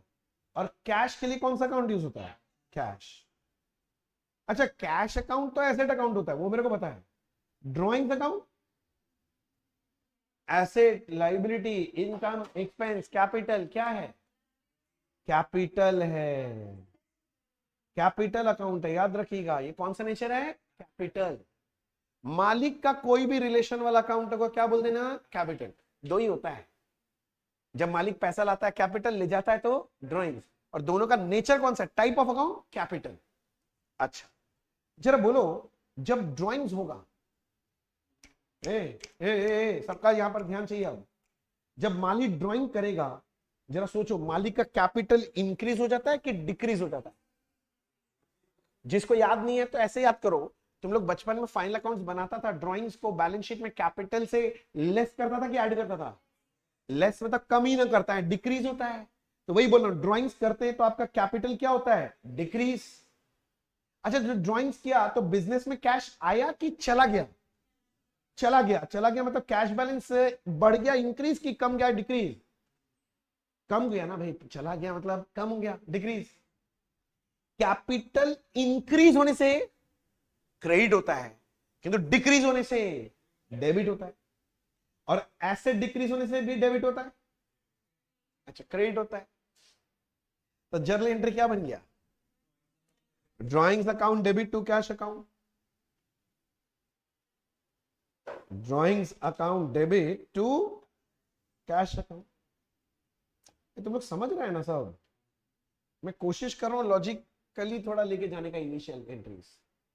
अब ये मत समझना कि सारा जीवन ऐसा चलता रहेगा। अगले दिन से जर्नल एंट्री में डायरेक्ट लिखूंगा, मैं इतना एनालिसिस नहीं कर पाऊंगा। आपका काम रहेगा कि ये पार्ट को अच्छे से सोच सोच के रिवीजन करें। सिर्फ एंट्रीज को देखना नहीं, आपको सोचना है, ये दो एस्पेक्ट है, ये दो अकाउंट है, ये asset, liability, income, expense, capital क्या है, क्यों है, सोचो बैठ के। जब ये चीज थोड़ा सा करेगा ना, तो आपका दिमाग चलना चालू हो जाए। फिर क्या होगा, अगर कभी भी जीवन में कोई भी कोई बात बोलेगा, चाहे मैं ही बोलूंगा, आप फट से भरोसा नहीं करोगे, पहले एनालाइज करके भरोसा करो। अच्छा, ये लिखो, cash withdrawn from bank for personal use ₹10,000। Cash withdrawn from bank for personal use 10,000। पहला बात, किसका पर्सनल यूज के लिए पैसा निकाला होगा? ओनर का, मालिक का। तो मालिक ओनर का पर्सनल यूज के लिए, तो एक तो ओनर अकाउंट, ओनर ओनर, और दूसरा एस्पेक्ट कौन है? कैश की बैंक, कैश है। तो भैया कैश विड्रॉ किंतु कहां से किए भैया? हाँ, दूसरा एस्पेक्ट बैंक है। ओनर पैसा लेके जा रहा है तो उसके लिए कौन सा अकाउंट? Drawings account. और बैंक से पैसा जा रहा है तो उसके लिए कौन सा अकाउंट? मतलब भैया बैंक के लिए बैंक ही होगा, चैंक थोड़ी ना हो जाएगा। ड्रॉइंग्स का नेचर कौन सा? Asset, liability, income, expense, capital. Capital. और बैंक एसेट। अब जरा सोच के बताओ, जब ड्राइंग्स करोगे तो कैपिटल इंक्रीज होता है कि डिक्रीज होता है? डिक्रीज होता है। और अगर कैपिटल इंक्रीज होने से क्रेडिट होता है कि डिक्रीज होने से डेबिट होता है? अब ड्राइंग्स कर रहे हैं, पैसा बैंक से निकाल रहे हो ना, तो बैंक बैलेंस इंक्रीज हो रहा है कि डिक्रीज? डिक्रीज। तो एसेट डिक्रीज होने से क्या होता है? क्रेडिट। बोलिए हाँ कि ना? समझ में आए पंतु साहब? आज बस इतना ही रखेंगे, काफी है, ज्यादा नहीं बताना मेरे को, बस इतना ही बताना है, मोर देन एनफ है, और भारी नहीं करना। लास्ट का एंट्री नहीं भूलनी, हम हो गया, अब वो भी लिख के दिखाएं। ये देखो, देख रहे हैं, तो सब समझा दिए, खुद से लिखा नहीं गया, बोले लिखिए चुपचाप। Drawings account debit to bank, हम पूरा छाप रहे हैं तो सब कुछ छापेंगे। हम्म। लो लो लो, खुश? हम तो सोचा एनालाइज करवा दिए, हो गया काम, खुश, हैप्पी। तो इसी के साथ हमारे आज की क्लास खत्म हुआ। मगर मगर मगर आप ध्यान रखिएगा कि मैं अभी तक जितना बेसिक पढ़ाया हूं, अगला क्लास अटेंड करने से पहले पूरा पूरा रिवाइज करके आएंगे, नहीं तो गड़बड़ हो जाए।